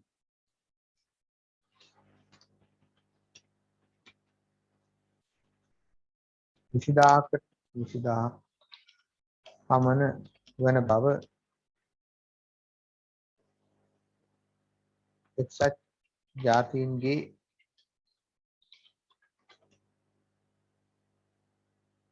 ආහාර ෆුඩ් ඇන්ඩ් FAO කියන්නේ ආහාර වැඩසටහන. ආහාර වැඩසටහන පෙන්වා දෙයි. වාක්‍ය ගැලපුණ නැද්ද මන්ද එතන?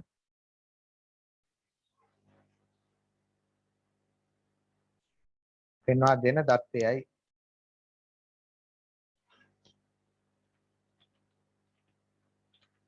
නැත්නම් தත්ත්වයයි කියලා අපිට ගන්න පුළුවන්. හරි.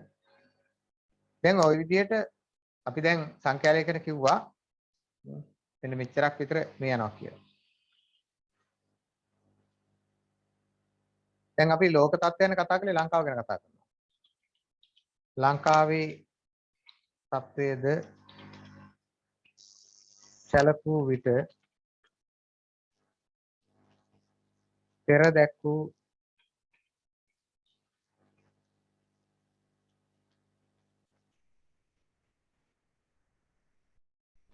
සංඛ්‍යා ලේඛන හා සමාන මට්ටමක් පවතින බව පෙනී යාම ගැටලුවකි.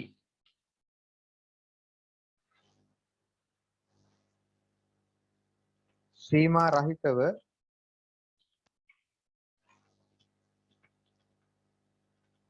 පොහොර යෙදීම හේතුවෙන්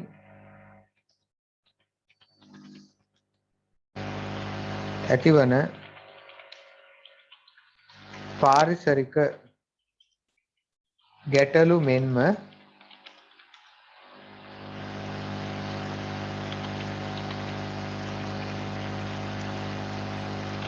සමාජීය වශයෙන් ඇතිවන ගැටලුද රැසකි.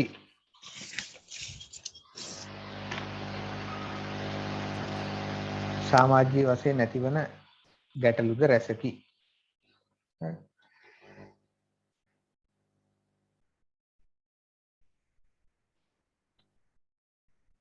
රසායනික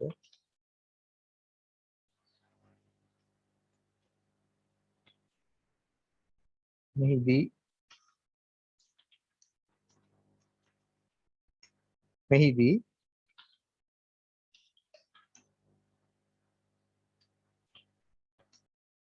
ශාක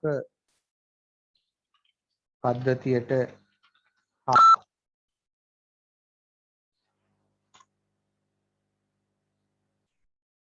මෙරට කියලා දාමු. ශාක පද්ධතියට හා මානව සමාජයට දුක්ඛ කාලීන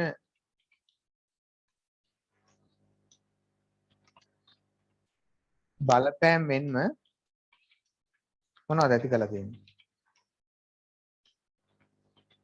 කෙටි කාලීන බලපෑම්ද දෙපැත්ත වචන මාරුනන හොඳයි හැබැයි. කෙටි කාලීන බලපෑම්ද රැසක් හටගෙන ඇත. ඒ අතර මේක තහවුරු කර පාරනවා නෙවෙයි හැබැයි. ඒ අතර එතමුන් පෙන්වා දෙන පරිදි රජරට ප්‍රදේශයේ ආශ්‍රිතව පැතිර යන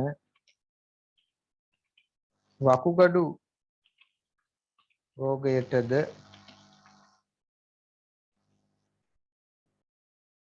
රසායනික ද්‍රව්‍ය හේතු වන බව පැවසෙයි. නමුත් මේක තහවුරු කරපු දත්තයක් නෙවෙයි. ඒකයි අර ඇතමුන් පෙන්වා දෙන පරිදි කියලා ගත්තේ. එසේ වෙතත් දිගු කාලීනව හෝ කෙටි කාලීනව ඇතිවන බලපෑම් පිළිබඳව අවධානය යොමු කර රසායනික ද්‍රව්‍ය භාවිතය අවම කිරීමට කාලය එළඹ ඇති බව පැහැදිලිය. ඊට අපි යනවා අන්තිම ඡේදෙට.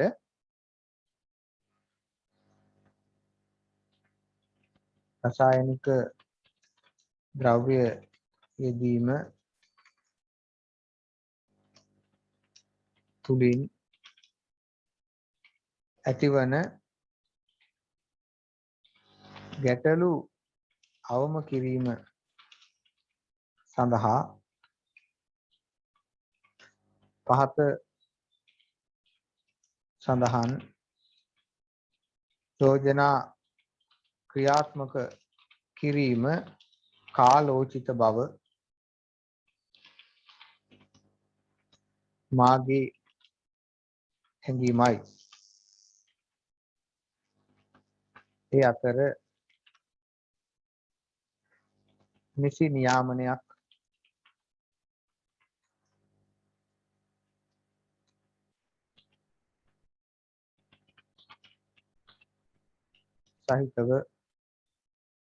නියාමනයක් සහිතව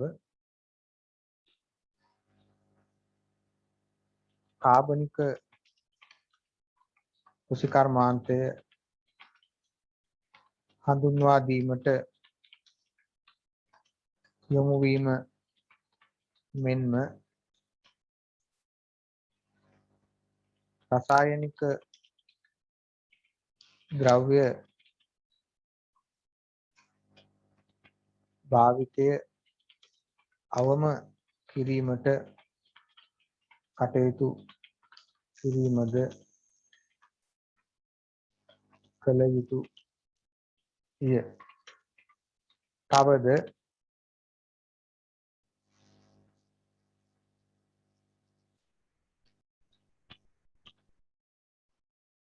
තවද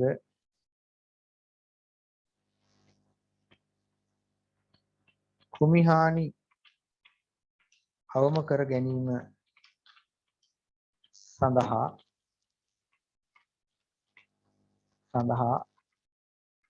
මෙන්ම පසේ සාරවත් භාවය සමතුලිතව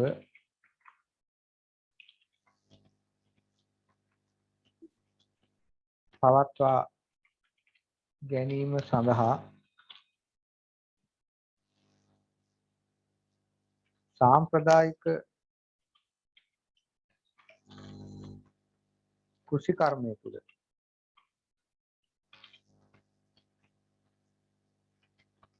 තුළ පැවති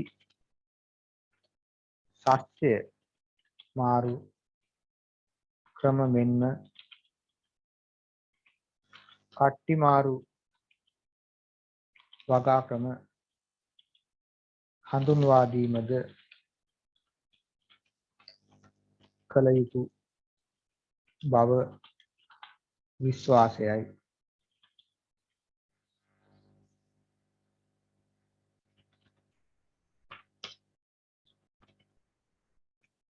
එමගින් සෞඛ්‍ය හිතකාමී මොකද්ද මේ ගන්න පුළුවන්?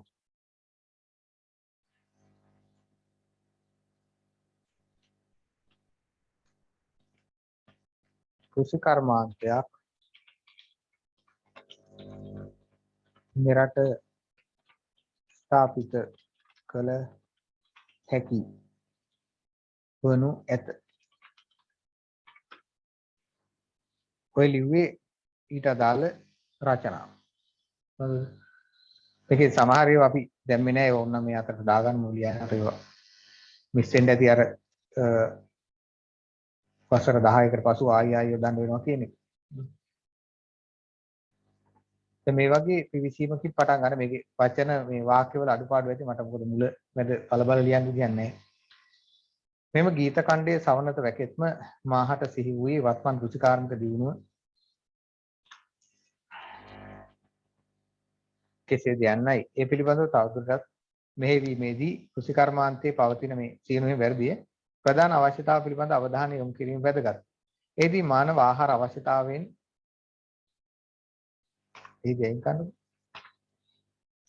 මානව ආහාර අවශ්‍යතාවෙන් වැඩි ප්‍රතිශතයක් ආවරණය කරන්නේ කෘෂි ආහාර බල වලින් බව නොකියමනාය.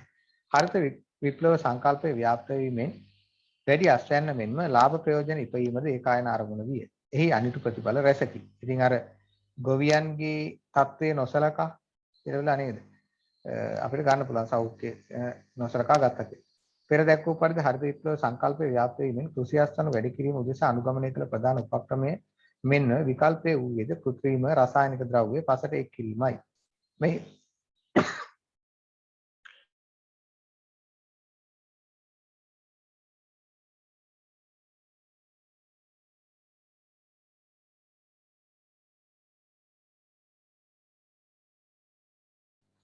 හරි.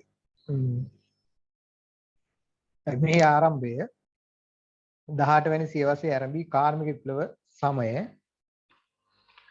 සමය දක්වාම දිවයයි. අස්වැන්න වැඩි කිරීමේ අවශ්‍යතාව වෙනුවෙන් එතන සෑහෙන දකුණු අප්‍රිකාව මගින් මුල්වරට ගුවානෝ පොහොර නම් රසායනික සංයෝගයක් අත්හදා බැලූ අතර ඒ සාර්ථක වීම හේතුවෙන් කෘෂි අස්වැන්න තාක්ෂණ ඉහළ නැංවීමට තව තවත් පර්යේෂණ සිදු විය. අතීතයට වඩා වර්තමානයේ වන විට කෘෂි අස්වැන්න සංවර්ධනයේ උදෙසා රසායනික ද්‍රව්‍ය සීමා රහිතව භාවිත කිරීමේ තත්ත්වයක් උද්ගතව ඇත. මේ ප්‍රධාන අනිරු ඵල විපාක වන්නේ පසේ pH අංකණය වෙනස් වී පස විකෘති භාවයට පත්වීමත් හිතකර සුද්ධජීවී කාණ්ඩ විනාශ වීමත්ය. එමගින් දිගින් දිගටම අස්වැන්න පවත්වා ගැනීම රසායනික ද්‍රව්‍ය වසරින් වසර වැඩි ප්‍රතිශතයකින් පසට එක් කිරීමට සිදු වෙයි. රසායනික ද්‍රව්‍යවල ඍජු ක්‍රියාකාරීත්වය පවතින්නේ මාස 3-4ක් අතර කාලයක් බව පර්යේෂණ මගින් තහවුරු ඇති බවත් ඒ වඩා හානිදායක වන බවත් නොකියමනාය. ඒත් රසායනික ද්‍රව්‍ය සමග පසට එකතු වන එහෙත් එමගින් කියලා දාමුකෝ.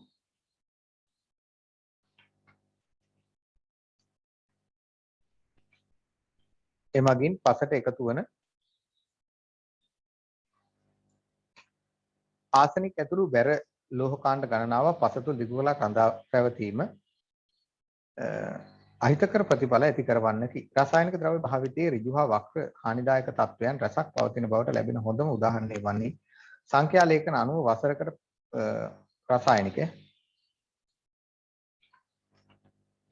රසායනික ද්‍රව්‍ය ශරීරගත වීමෙන් මේ යන මිනිස් ජීවිත සංඛ්‍යාව 20000ක් පමණ වන බව එක්සත් ජාතීන්ගේ ආහාර වැඩසටහන පෙන්වා දෙන දත්තයයි. ලංකාවේ තත්ත්වය සැලකුව විට පෙරදැක් වූ සංඛ්‍යා ලේඛන හා සමාන මට්ටමක් පවතින බව පෙනී යාම ගැටලුවකි. සීමා රහිතව රසායනික පොහොර යෙදීම හේතුවෙන් ඇතිවන පාරිසරික ගැටලු මෙන්ම සමාජීය වශයෙන් ඇතිවන ගැටලු රැසකි. මෙහිදී මෙරට සාක පද්ධතියට හා මානව සමාජයේ දීර්ඝකාලීන බලපෑම් මෙන්ම කෙටි කාලීන බලපෑම්ද රැසක් හටගෙන ඇත. ඒ අතර ඇතමුන් පෙන්වා දෙන පරිදි රජරට ප්‍රදේශයේ ආශ්‍රිතව පැතිර යන වකුගඩු රෝගයටද රසායනික ද්‍රව්‍ය හේතු වන බව පැවසේ. කෙසේ වෙතත් දීර්ඝකාලීනව හෝ කෙටි කාලීනව ඇතිවන බලපෑම් පිළිබඳව අවධානය යොමු කර රසායනික ද්‍රව්‍ය භාවිතය අවම කිරීමට කාලය එළඹ ඇති බව පැහැදිලියි. රසායනික ද්‍රව්‍ය යෙදීම තුළින් ඇතිවන ගැටලු අවම කිරීම සඳහා පහත සඳහන් යෝජනා ක්‍රියාත්මක කිරීම කාලෝචිත බව මගේ හැඟීමයි. ඒ අතර නිසි නියාමනයක් සහිතව කාබනික කෘෂිකර්මාන්තය හඳුන්වා දීමට යොමු වීම මෙන්ම රසායනික ද්‍රව්‍ය භාවිතය අවම කිරීමට කටයුතු කිරීමද කළ යුතුය. තවද කෘමි මේවා කෘමි මේ මම මේ ටයිප් කරනකොට මගේ අකුරු වැරදිලා ඇති.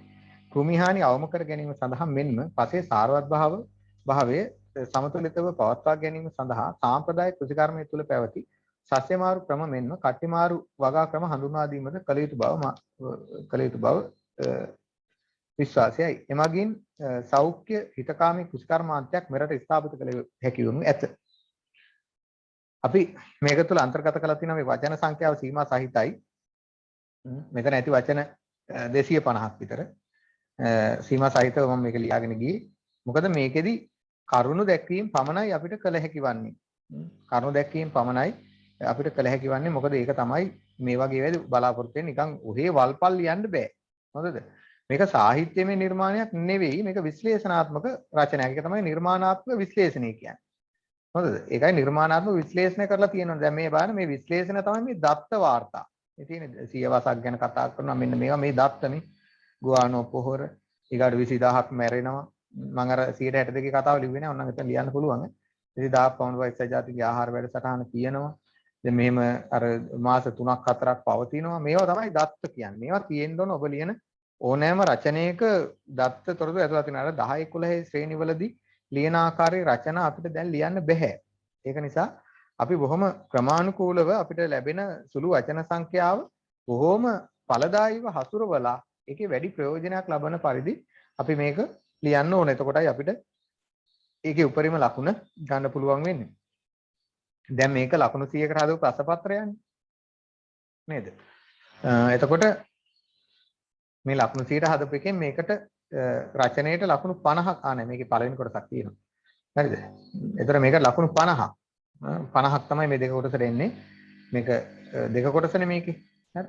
ඒතර මේකට ලකුණු 50ක් රචනයේට 25යි සාරාංශයට 25යි තමයි වෙන් වෙන්නේ. රචනයේට ලකුණු 25 ගන්න පුළුවන් මේ විදිහට ලියා ගන්න පුළුවන් නම් තව මේකේ දත්ත ඇතුළත් කරන්න පුළුවන්. මම මේකේ ගොඩාක් මේ දීර්ඝ කරන්නේ නැතුවයි මේ ඇතුළත් කළේ අර 100ට මේ 20000න් අර ඍජු කතාව උනා ලියන්න පුළුවන්. මේ මගින් හරිද? මොකද වෙන්නේ? අර ඍජු ශරීරගත වීම ගත වීම මගින් මිය යන සංඛ්‍යාව ඒවා හොඳ දත්තයක් ඒක. මේ මගින් මිය යන සංඛ්‍යාව කීයක් කියලා කිව්වම සංඛ්‍යාව 100ට 62ක් පවන 100ට කියන එක ලකුණ දාන්න 162ක් තරම් ඉහළ අගයක්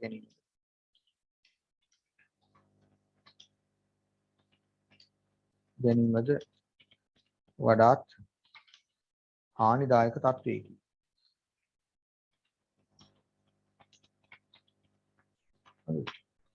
ඔයගෙ ටිකක් ලියාගෙන යන්න පුළුවන් ඔබට මේ 100ට මාක් එක දාන්න මෙතන ප්‍රතිශත ලකුණ දාන්න මට ප්‍රතිශත ලකුණ බැරි නිසා මම උතන දැම්මේ. හරිද?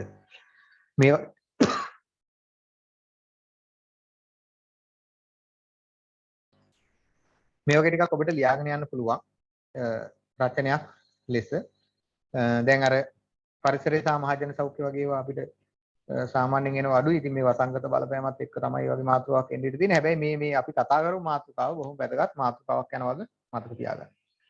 හරිද? අපි යමු අපේ දෙවෙනි ප්‍රශ්නයට. මේ දෙවෙනි ප්‍රශ්නය තමයි පහත සඳහන් ඡේදයේ කියවා එහි වචන සංඛ්‍යාව 3න් එකක් පමණ වනසේ සාරාංශ කොට ලියා ඒට සුදුසු මාතෘකාවක් යොදන්න. ඔබ විසින් යොදන ලැබූ වචන සංඛ්‍යාවද සාරාංශයේ අග සටහන් කරන්න. ඔක්කොම ඉතා පැහැදිලිව කියලා තියෙනවා මෙහෙම කරන්න කියලා. Excuse me sir. Okay. Sir අර ඡේද වෙන් කරනකොට මේ දෙවෙනි ඡේදයේ අර පටන් ගන්නකොට මැදෙන් පටන් ගන්න ඕනේ කියලා එකක් තියෙනවද? නෑ මෙහෙමයි. දැන් ඔය කෙටි රූල් කතාවනේ මේ කියන්නේ අහන්නේ මගේ. මේ කෙටි රූල කියන එක සාමාන්‍යයෙන් දැන් ඒක පොඩ්ඩක් අයින් වෙලා ගිහිල්ලා තියෙනවා. එහෙම යෙදුවා කියලා ලොකු ගැටලුවක් නෑ. මොකද කෙටි රූල් පටන් ගන්නෙ නෑ දැන්. අපි සාමාන්‍ය ලේඛනයක කෙටි රූල් භාවිත කරන්නේ නෑ. ඔක්කොම මේ පැත්තෙම ලියාගෙන යනවා. අවශ්‍ය නම් ඉතින් එතන එහෙම කරනවා නම් හැම ඡේදයකම එහා සමානව මේක අඟලක් විතර තමයි අරින්නේ අපි. දැන් මේ ක්‍රමයේ අනුව ඡේදයක් වෙන් කරන්න ඔබට රූලක් අරින්න වෙනවා. ඒ කියන්නේ මේ අපි මේ ලිව්ව මේ කෙටි රූල් පටන් ගන්නෙ නැති ක්‍රමයේ තුල. ඒක රූලක් අරින්න වෙනවා මේ විදිහට මේ ඡේදයක් වෙන් කරනවා. වැටහුණාද කිව්වේ මේක? ඔව් මේක සර් මෙහෙම හරි දැන් මෙහෙම කළා කියලා ගැටලුවක් නැහැ කරන්න පුළුවන්. මේක දිගටම ලිව්වත් කමන්නේ අර කෙටි රූල් කියන එක පොඩ්ඩක් අයින් වෙලා ගිහිල්ලායි තියෙන්නේ දැන්. හරි අපි යමු මේ සාරාංශයට එමු. මේකේ වචන සංඛ්‍යාව මම ගන්න 285ක් තිබුණා වචන. ඒතර 285 ඔබ දන්නවා කීයෙන්ද බෙදෙන්න ඕන? 285 බෙදලා බලන්නකෝ. 285 බෙදන්න ඕන කීයෙන්ද?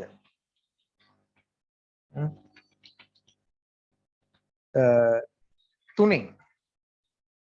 තුනෙන් බෙදලා බලන්නකෝ. හරි. 285 තුනෙන් බෙදලා බැලුවාම ඔබට ලැබෙයි වචන 95ක්. නේ? වචන 95ක් ලැබෙයි. වචන 95ක් ලැබෙයි. ඒකින්ද මම ඔබට කියනවා මේක ලියන්න වචන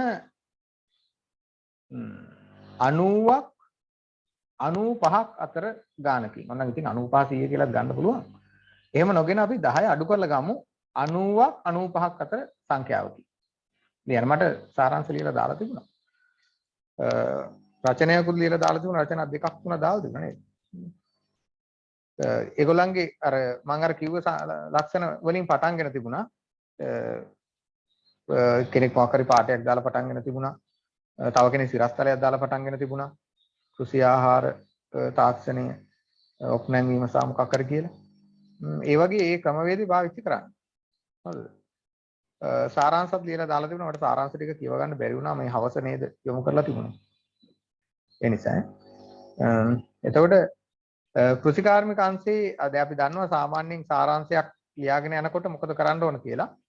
අපි ඉස්සෙල්ලාම කියවනවා. කියවලා දෙවෙනි වතාවේ අපිට වැදගත් වෙයි හැංගෙන කරුණු වලට අපි ඉරි ගහගෙන ලකුණු කරගන්න. මේ ඇඳලා තියෙන ඉරි ඔබ සලකන්න එපා. මේ විභාගයේ පෙනී සිටි අපේක්ෂකයා තමයි මේවා මේ ඇඳලා තියෙන්නේ. එතකොට ඒක නොසලකා ගන්න මේකේ පේපරේ මෙහෙමම ඇතුනේ මේක මම ටයිප් කරේ නෑ අපෝ. ඊළඟට කෘෂිකාර්මික අංශයේ ඵලදායීතාව වර්ධනය කිරීම සහ නිමැවුම ඉහළ දැමීමට තවදුරටත් අංශ ගණනාවක් කෙරේ අවධානය යොමු කිරීම අවශ්‍ය වෙයි. මෙයා මේ ඉරි ඇඳලා තියෙන සමහර ඒවා අදාළ නැතිවටත් එයා ඉරි ඇඳලා තියෙන ප්‍රධාන කරුණු නොගෙන වෙන එකක් ගන්නවා එයා. මට ඒක පේනවා මේ වරහන් කරලා අරගෙන තියෙන ඒවෙන් ඔයාලා ඒකට අහු වෙන්න එපා. කෘෂිකාර්මික අංශයේ ඵලදායීතාව වර්ධනය කිරීම සහ නිමැවුම ඉහළ දැමීමට තවදුරටත් අංශ ගණනාවක් කෙරේ අවධානය යොමු කිරීම අවශ්‍ය වෙයි. දැන් මේ පළවෙනි වාක්‍යය කිව්ව ගමන් ඔබට වැටහෙන්න ඕනේ මේ කතා කරන්නේ කෘෂිකර්මාන්තයේ දියුණුව ගැන කියලානේ. කෘෂිකර්මාන්තයේ දියුණුව ගැන තමයි මේ කතා කරන්නේ කියලා ඔබට වැටහෙන්න ඕන අනිවාර්යෙන්ම. හොඳද?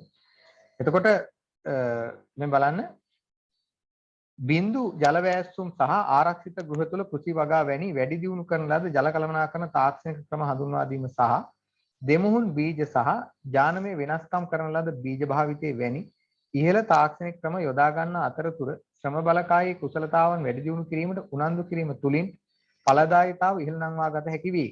කරුණු කීපයක් මෙයා මෙතෙන්දි කියනවා. කෘෂිකර්මාන්තයේ ඉහළ ඵලදායීතාවයක් සඳහා නව තාක්ෂණික ක්‍රමවේද සහ නව ජල කළමනාකරන ක්‍රමවේද සහ මානව සම්පත දියුණු කරන්න ඕන කියලා. ඒකෙන් ඵලදායීතාවය ඇති කරගන්න පුළුවන් කියලා. මේ මෙතෙන්ට කම කිව්වේ ඔච්චරයි.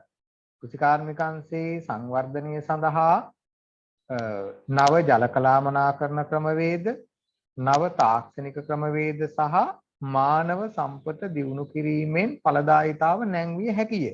මෙච්චරයි මෙතෙන්ට කම එයා කියන්නේ. වී වගාව සහ අනිකුත් කෘෂි ධාන්‍ය වගාවන්ට ඇති ඉහළ ශ්‍රමදායකත්වයේ රට තුල ආන්තික ශ්‍රම ඵලදායීතාව ඉහළ යාමට බාධාවක්ව පවතී. දැන් ආන්තික ශ්‍රම ඵලදායීතාව කියන්නේ මේක මේ ආර්ථික විද්‍යාවේ දෙන වචනයක්නේ. මේක ටර්ම් එකක් විදිහට එන්නේ. මේ ටර්ම් එක ඔයාලා විස්තර කරන්න යන්න එපා. මේක එලෙසින්ම යොදන්න. හොඳද? මේකේ මේ ආන්තික ශ්‍රම ඵලදායීතාවය කියන්නේ යම්කිසි අංශයක් කෙරෙහි යොදවන යෙදෙව්වහම ඒකෙන් ලැබෙන එක දීර්ඝ කාරණාවක්. මේක ගොඩක් බෙදලා ප්‍රතිශත අරගෙන ගන්න ඕන එකක්. ආන්තික ශ්‍රම ඵලදායීතාවය කියන්නේ ඒ ලැබෙන අස්වැන්න කොපමණද වැය කරපු කාලය කොපමණද ඔය සියල්ල බෙදලා තමයි ගන්නෙ. යම්කිසි අංශයක් කෙරෙහි යොමු කරපුවාම දැන් අපි හිතමුකෝ වී වගාවට කියලා. ඒ යොදවපු ශ්‍රමයෙන් ලැබිච්ච අස්වැන්නෙන් ලැබුණු දායකත්වය කොපමණද? ඵලදායීතාවය කොච්චරද? ඒක තමයි ආංශික ශ්‍රම ඵලදායීතාවය කියලා කියන්නේ. යම්කිසි අංශයක් තුල දැන් කෘෂි ධාන්‍ය වගාව වී වගාවට යොමු කරනවා. ඒතර ආංශික ශ්‍රම ඵලදායීතාව ඉහළ යාමට බාධාවක් පවතී. මේ ධාන්‍ය වගාවට කෘෂි ධාන්‍ය වගාවට අපි පොදුවේ වී වගාව පැත්තකට දාන්න. කෘෂි ධාන්‍ය වගාවට යොදවන ඉහළ ශ්‍රමයක් යොදවන්න වෙනවලු. මොකද යාන්ත්‍රික තත්ත්වය ටිකක් අඩුයි ලංකාවේ.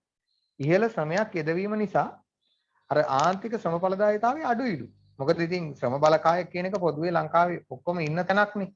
එතකොට ඒ தත්ත්වය වෙනස් වෙනවලු. මේක අඩුයි කියලා කියනවා.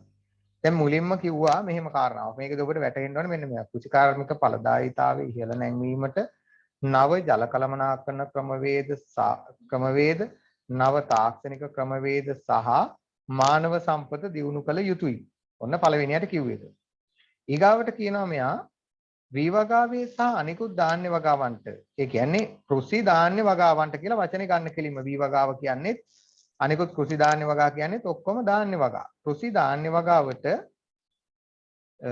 යෙදවෙන ඉහළ ශ්‍රමය හේතුවෙන් ආන්තික ශ්‍රම ඵලදායීතාවය අඩු වේ කියලා වෙලා දෙවෙනියට කියනවා. අපි ඒවා ගලපන්නේ නැහැ දැම්ම. ආන්තික ශ්‍රම ඵලදායීතාවය අඩු වේ. එම නිසා අතිරික්ත ශ්‍රමය අනිකුත් අංශ කරා හුවමාරු වීමට අවස්ථාව සැලසීම තුලින් මානව සම්පත වඩා සඵල ලෙස කළමනාකරණය කිරීමට හැකිවන අතර එමගින් ආන්තික ශ්‍රම ඵලදායීතාව ඉහළ නංවා ගත හැකි වේ. මොකද කියන්නේ මෙයා මේ කළමනාකරණය කරන්න පුළුවන්ලු අර අතිරික්ත ශ්‍රමය වෙනත් අංශවලට යොදවන්න පුළුවන්. මේ කෘෂි ධාන්‍ය වගාවේ තියෙන අතිරික්ත ශ්‍රමයක් තියෙනවනේ ඒකේ යෙදෙව්ව හැකියි. එමගින් ඉහළ ඵලදායීතාවයක් ගන්න පුළුවන්. ඔන්න කියන එක. හරිද? කළමනා මේ කියන්නේ කුෂ් කර්මාන්තය තුළ ඉහළ ඵලදායීතාවයක් ගන්න පුළුවන්. මෙම අරමුණු සඳහා සාමූහික ගොවිතැන හා පෞද්ගලික අංශයේ ගොවිතැන දිරිගැන්වීම හරහා යැපුම් කෘෂිකර්මාන්තයේ සිට වාණිජ කෘෂිකර්මාන්තය වෙත විතැන්වීම පූර්ව අවශ්‍යතාවක් වේ. වාණිජ කෘෂිකර්මාන්තයට විතැන්වීම කියන්නේ යොමු වීම. ඒ කියන්නේ මේ මොකද්ද? මේ යැපුම් කෘෂිකර්මාන්තයේ සිට යැපුම් කෘෂිකර්මාන්තයේ සිට වාණිජ කෘෂිකර්මාන්තයට යොමු වීම අවශ්‍ය වෙනවා. ඒකයි මේ කියන්නේ. මේ සඳහා ඉඩම් පිළිබඳ නීතිමය තත්ත්වය ලිහිල් කිරීම මේක දියුණු කරන්න යපු මේ මොකද්ද වාණිජ කෘෂිකර්මාන්තය දියුණු කරන්න මෙන්න මෙහා යෝජනා කීපයක් දෙනවා. නීතිමය තත්ත්වයන් ලිහිල් කිරීම, ගොවි සංවිධාන සමිති වල කාර්යභාරය වඩා ශක්තිමත් කිරීම සහ යන්ත්‍ර සූත්‍ර භාවිතයේ වේගයෙන් ව්‍යාප්ත කිරීම යන ආදී වැදගත් වේ. තාක්ෂණය සහ නීතිමය බාධාවන් ඉවත් කිරීම එහිදී වැදගත් වේ කියලා කියනවා. අර කෘෂිකර්මාන්තය පරිවර්තනය කිරීමේදී ආරක්ෂිත තොග පවත්වාගෙන යාමේ යාන්ත්‍රණයක් ඇති කිරීම වැනි ප්‍රමාණවත් යටිතල පහසුකම්. මෙතෙන්දි කතා කරන්නේ මේක ගැන මේ ආරක්ෂිත තොග පවත්වාගෙන යාමේ යාන්ත්‍රණයක් ඇති කිරීම වැනි යටිතල පහසුකම්. එහෙනම් මොකක්ද අපි ගන්න? යටිතල පහසුකම් සංවර්ධනය. එතකොට යටිතල පහසුකම් කියන්නේ මොනවද? ආරක්ෂිත තොග පවත්වා ගැනීම, අලෙවිකරණ ක්‍රමවේද පවත්වා ගැනීම වැදගත් වෙනවා. ඊගාවට මෙතන කතා කරන වෙනම එකක් ගැන ඒකාබද්ධ කෘෂිකර්මාන්තය හා අතුරු භෝග වගාව අන්තර් භෝග වගාව කියන්නේ අතුරු භෝග වගාව. මේවා උදාහරණ එකක්වත් අපි ලියන්නේ නැහැ. මේ ඔයාලා මේක ගැන දන්නවද කියලා බලන්න තමයි මේවා මේ උදාහරණ ලෙස දෙන්නේ. මේ එකක්වත් ගන්නෑ අපි.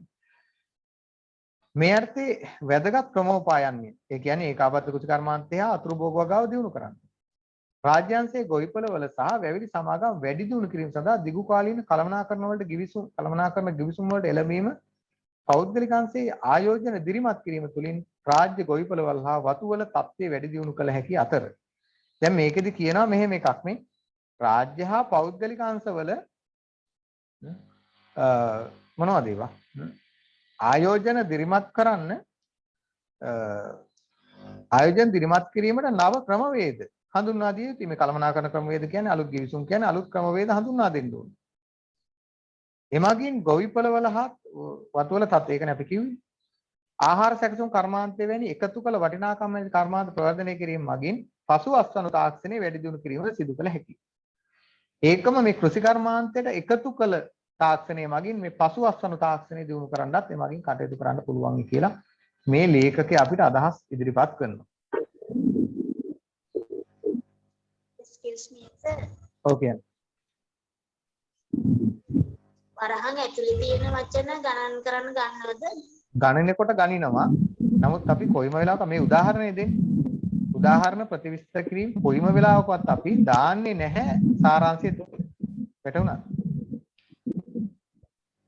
හරි සර්. හරි. මේක ගණිනවා වචන ගන්න ගණිනවා කියන්නේ. ඒ උනාට දාන්නේ නැහැ. දාන්නෙම නැහැ මේ උදාන්නේ. දෙලින්ම කියන උදා කියලා මේ යන. හරි. ඔන්න ඔය ටික තමයි අපි මූලිකව මේකේ ගන්නෙ. හරි. මම දැන් මේ මුල ටිකට ඉරියන්දේ නැහෙනේ. ඒක නිසා පොඩ්ඩක් ඉරියන්දගෙන යමු. කෘෂිකාර්මිකංශයේ ඵලදායීතාවට මම මෙතන ගන්නවා වර්ධනය කිරීමට මෙන්න මේවා වුණලු මම මේකට ගන්නවා මේ ජල කළමනාකරණ තාක්ෂණික ක්‍රම ඉහළ තාක්ෂණික ක්‍රම ශ්‍රම බලකායේ කුසලතාවන් වැඩි දියුණු කිරීම තුලින් ඵලදායීතාවය ඇති වේ කියන එක මම ගන්නවා මුලින්ම හරිද ඒක අපි ඉස්සෙල්ලාම ලියලෙමු ඒක ඉස්සෙල්ලාම ලියලෙමු ගිහිල්ලා වාක්‍යයක් ලෙස ලියලෙමු ගිහිල්ලා බලන්න ඒකෙදි ගන්න පුළුවන් අපි ගත්තේ අතන කුෂිකාර්මික අංශයේ ඵලදායීතාව නැංවීමට මොනවද අපි අංශ 3ක් ගැන කතා කළා. නැංවීමට මොකද්ද කරමු කිව්වේ අපි? මෙන්න මේවා මේ අංශ 3 මොකද්ද මේ? නව ජල කළමනාකරණ ක්‍රම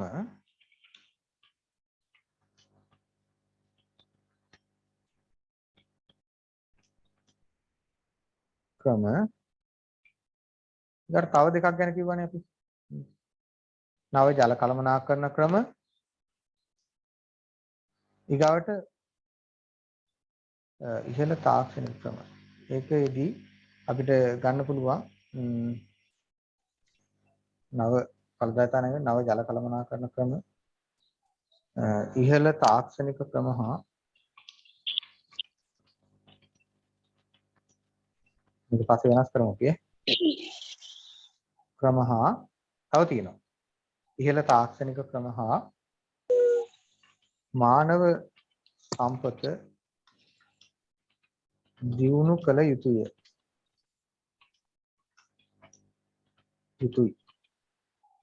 ඔන්න මම එක වාක්‍යයක් ගත්තා. මේවා අපි වෙනස් කරනවා පසුව. ඒ දැනට නිකන් වාක්‍ය ටික අරගෙන යන අපිට වැදගත් ටික. ඊගාවට අපි යනවා මෙන්න මේක මේ කෘෂි ධාන්‍ය වගාවන්ට ඉහළ ශ්‍රමදායකත්වයක් සැපයීම ශ්‍රම ඵලදායීතාවයේදී බාධාවකි. ඒ වාක්‍ය පිටින් මම එහෙමම ගන්නවා. කෘෂි ධාන්‍ය වගාවේදී එහෙම ගන්න.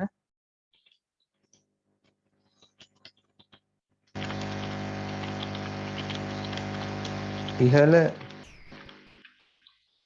ශ්‍රම දායකත්වයක් වැයවීම කියලා ගන්නවා.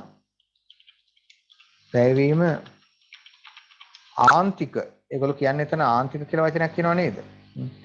ආන්තික ශ්‍රම ඵලදායීතාවට බාධාවකි.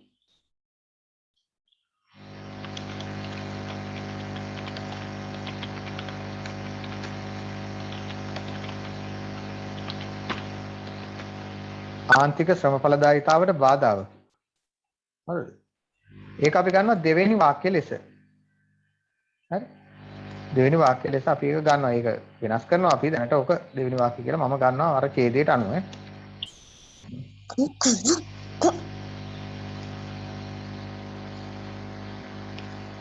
හරි. ඊගාවකට යනවා අපි මෙතෙන් දෙන්න.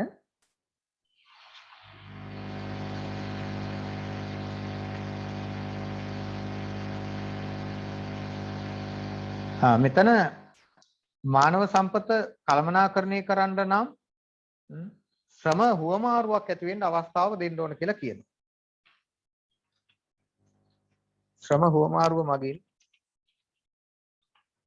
අතිරික්ත කියලා දාන්න ඕනේ. අතිරික්ත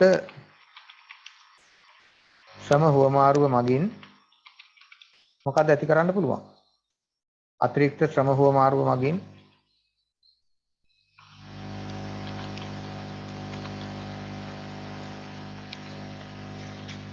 මෙතන කියන එක බලලා ඉන්නකෝ.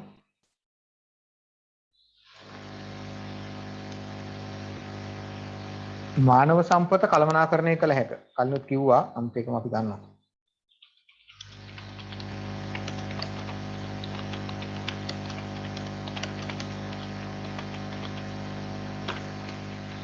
කළමනාකරණය වැරද්දුවා මම වචනේ. හරි. ඔන්න. ඊගාවට ඒක ගත්තා. ඊගාවට අපිට යනවා අපි ඊළඟ එක හොයාගන්න.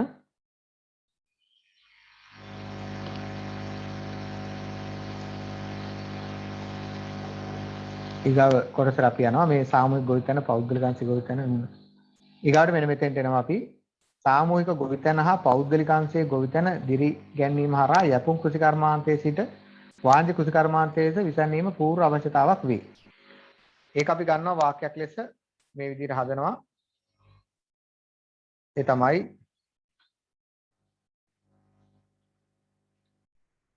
යපුම් කෘෂිකර්මාන්තය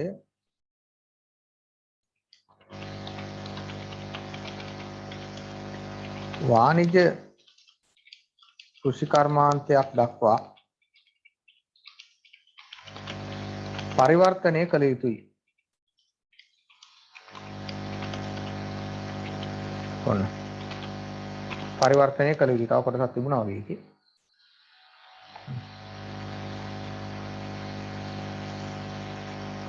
එහිදී මොනවද කරන්න ඕනේ? අර නීතිමය තත්ත්වයන්. නීතිමය බාධාවන් හා තව කතා කරනවා එතන. ඒගොල්ලෝ කතා කරනවා නීතිමය තත්ත්වයන් ලිහිල් කිරීම සහ නව තාක්ෂණය මෙතනනේ. යන්ත්‍ර සූත්‍ර භාවිතය කියන්නේ. බාධා නීතිමය බාධාවන් ඉවත් කොට බාධාවන් නව තාක්ෂණය හඳුන්වා දීම කළ යුතුයි. නීතිමය බාධාවන් ඉවත් කිරීමයි නව තාක්ෂණය හඳුන්වා දීමයි කළ යුතුයි.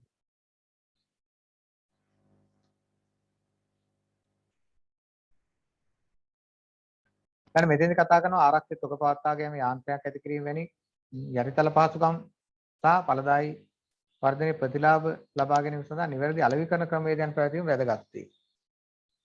ඒකෙදි අපිට කෙලින්ම ඉතින් කියන්න පුළුවන් කෘෂි අස්වනු අලෙවි කිරීම හා පසු අස්වනු අර යටින් කතා කරන නිසා ඒක ගන්නෙ මම. පසු අස්වනු තාක්ෂණය දියුණු කිරීමට පියවර ගත යුතුය. මම මේ පසු අස්වනු කතාව ගත්තේ අර යටින් තියෙනවා ඒක. ඒක යටින් තියෙන නිසා ඒක ගත්තේ මම. ඊගාවට කතා කරන මේ ඒකාබද්ධ කෘෂිකර්මාන්තය ගැන.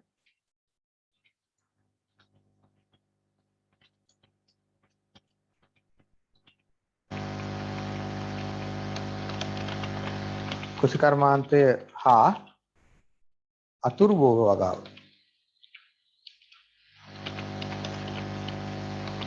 අතුරු භෝග වගාව මොකක් කරන්න ඕන කියලාද කියන්නේ එතන? අතුරු භෝග වගාව ජනප්‍රිය කළ යුතුය.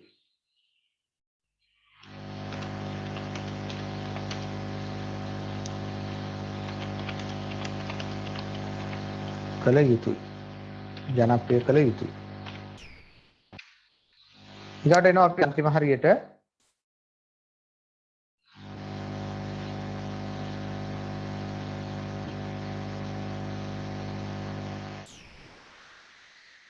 පසුවස්සන් තාක්ෂණය ගැන අපි ගත්තනේ. එහිදී පෞද්ගලික අංශය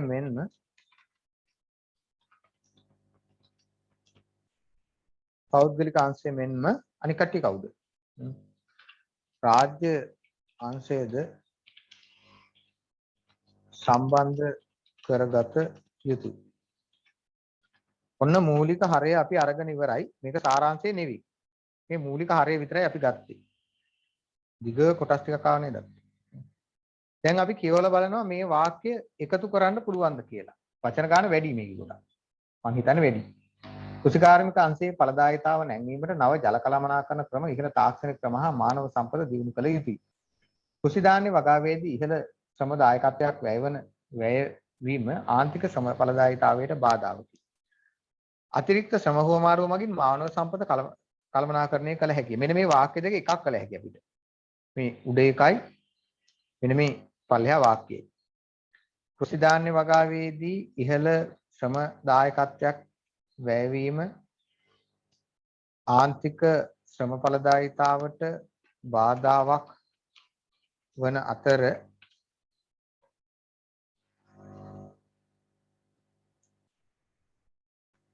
ශ්‍රම හුවමාරුව මගින් මානව සම්පත කළමනාකරණය කළ හැකිය. හරි.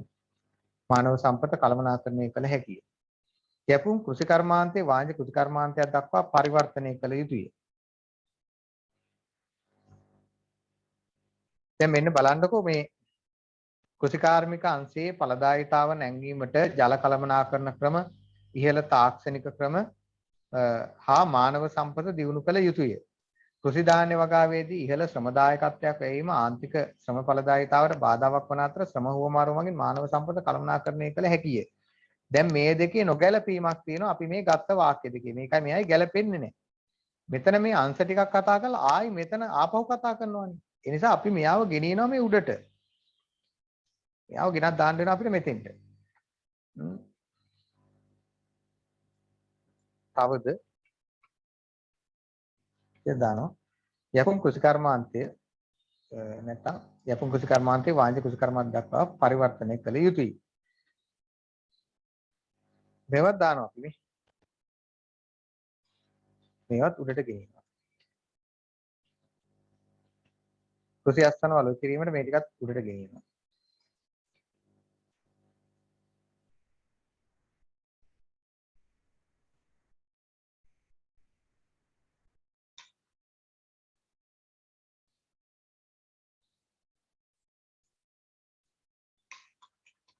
ඔන්න දැන් යම් පිළිවෙලක් මේකේ ඇති. යම් කිසි පිළිවෙලක් ඇති මේකේ. කෘෂිකාර්මික අංශයේ ඵලදායීතාව නැංවීමට නව ජල කළමනාකරණ ක්‍රම, ඉහළ තාක්ෂණික ක්‍රම හා මානව සම්පත දියුණු කළ යුතුය. තවද යපුම් කෘෂිකර්මාන්තයේ වාණිජ කෘෂිකර්මාන්තයක් දක්වා පරිවර්තනය කිරීමද කළ යුතුය. දැන් මේ ටික ඔක්කොම එකතු කරන්න පුළුවන් අපිට. එෙහිදී නීතිමය බාධාවන් ඉවත් කිරීම හා නව තාක්ෂණය හඳුන්වා දීම කළ යුතුය. දැන් මේ බලන්න මේ දෙවෙනි වාක්‍යයේ තියෙන ටික අපිට එකතු කළ හැකියි. කෘෂිකර්මාන්තය වාණිජ කෘෂිකර්මාන්තයක් දක්වා පරිවර්තනය කළ යුතුයි. කෙනෙක් මම මේ කොටස් ටික අරගෙන මේ ඊටු ටික අයින් කරනවා. හරිද?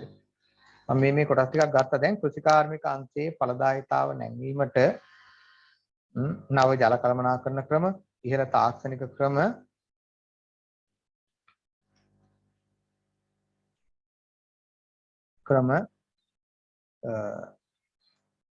හා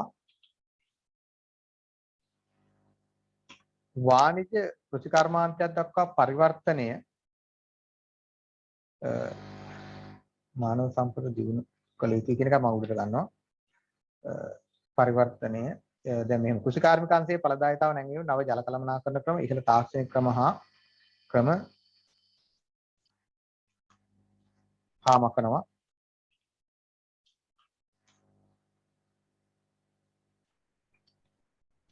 ඊට මානව සම්පත දියුණු කිරීම මගින් වාණිජ කෘෂිකර්මාන්තයක් දක්වා පරිවර්තනය කළ යුතුයි. ඔන්න. එහිදී දැන් ගැලපෙනවා. එහිදී නීතිමය බාධාවන් ඉවත් කිරීම හා නව තාක්ෂණය හඳුන්වා දිය යුතුය.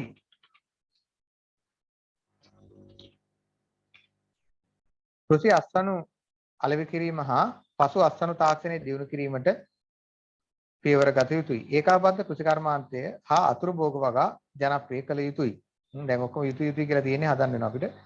කෘෂි ධාන්‍ය වගාවේදී ඉහළ සමදායකත්වයේ වැයවීම ආන්තික ශ්‍රම ඵලදායීතාවට බාධාවක් වන අතර ශ්‍රම හුවමාරුව මගින් මානව සම්පත කළමනාකරණය කළ හැකිය. එහිදී පෞද්ගලික අංශය මෙන්ම රාජ්‍ය අංශය සම්බන්ධ කරගත යුතුය. මෙහිදී ඉතින් ගත හැකි පෞද්ගලික අංශය මෙන්ම රාජ්‍ය අංශයද සම්බන්ධ කර කියලා මෙතෙන්ට අරගෙන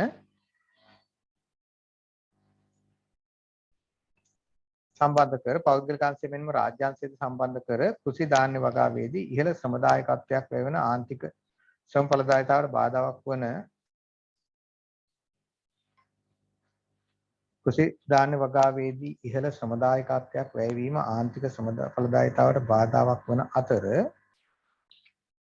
පෞද්ගලික අංශය මෙන්ම රාජ්‍ය අංශය සම්බන්ධ කර ශ්‍රම හුවමාරුව මගින් මානව සම්පත කළමනාකරණය කළ හැකිය.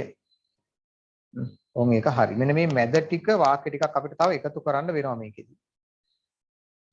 නීතිමය බාධාවන් ඉවත් කිරීම නව තාක්ෂණය හඳුනා දිය යුතුයි. කෘෂි අස්වනු අලෙවි කිරීමට හා පසු අස්වනු තාක්ෂණය දියුණු කිරීමට පියවර ගත යුතුයි.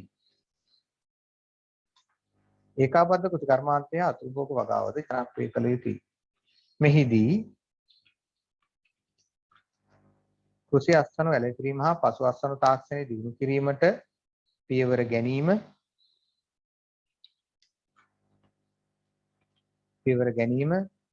ඒකාබද්ධ කෘෂි කර්මාන්තය අතුරුභෝග වගාව ජනප්‍රිය කරවීම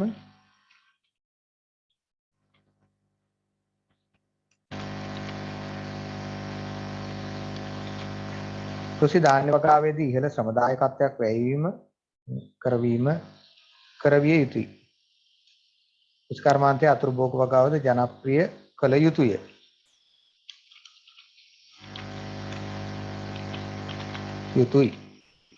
කෘෂි ධාන්‍ය වගාවේදී ඉහළ ශ්‍රමදායකත්වයක් වැයවීම ආන්තික ශ්‍රම ඵලදායීතාවයට දැන් ටික හරි.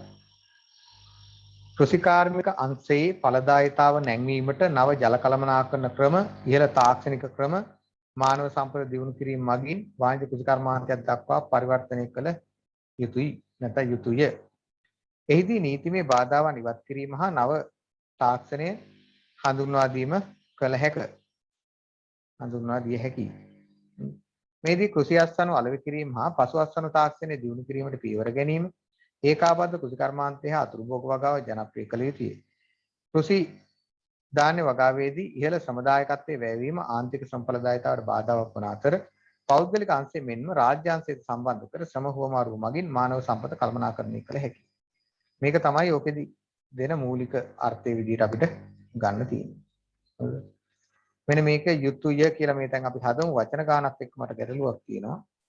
ඒ වචන ගාන අපි ගනින්න ඕනේ. හැබැයි යුතුය කියන එක එකට ලියන්න පුළුවන්. හැමතැනම එහෙම ලියනවා නම්. හරිද? දැන් බලන්නකෝ වචන ගාන කියලා බලන්න 1 2 3 4 5 6 7 8 9 10 11 12 13 14 15 16 17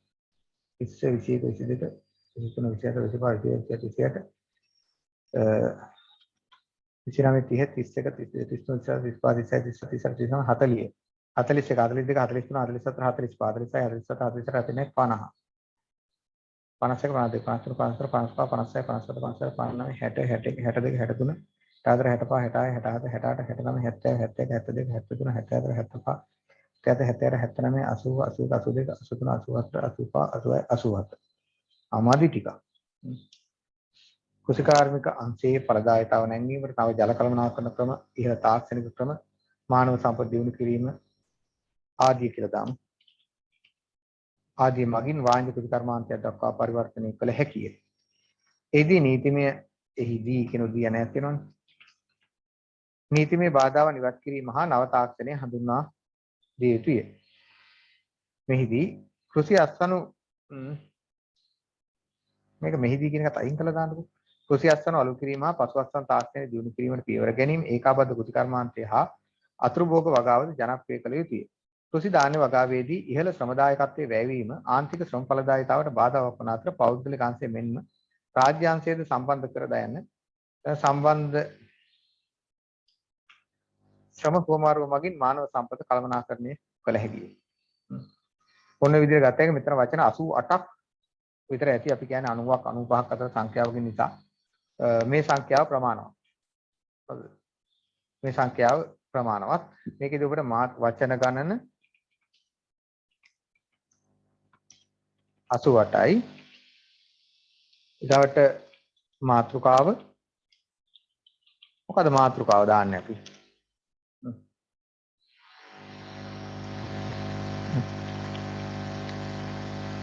කෘෂි කර්මාන්තයේ නව ප්‍රවණතා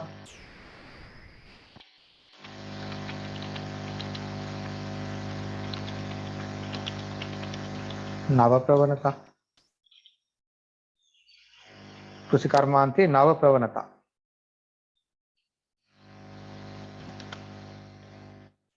මේක අපිට මේ දේශීය කතාවක් දාන්න බෑනේ දේශීය කියලා නැති නින්දයි. නිසා ඔයාලට ගන්න පුළුවන් මේ කෘෂිකර්මාන්තයේ නව ප්‍රවණතා කියලා. හරිද? ඒ විදිහට අපි ගමු. ඒක හරි. එතකොට ওই විදිහටයි අපි මේක ලියන්න ඕන. මේ ටිකේ මේ වාක්‍ය මේ සම්බන්ධ වෙන මේ වාක්‍ය කැඩිලා නැහැ. මම මේකෙන් කැඩි කියලා තියෙන්නේ. අපි ඡේද වෙන් කරන්නේ නැහැ පිළිතුරේ. එක දිගට මෙහෙම ලියාගෙන යනවා විතරයි.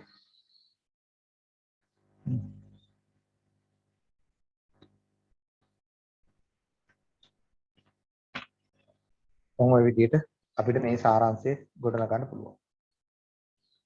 මොනවා හරි ගැටලු තියෙනවා නම් කියන්න බලන්න.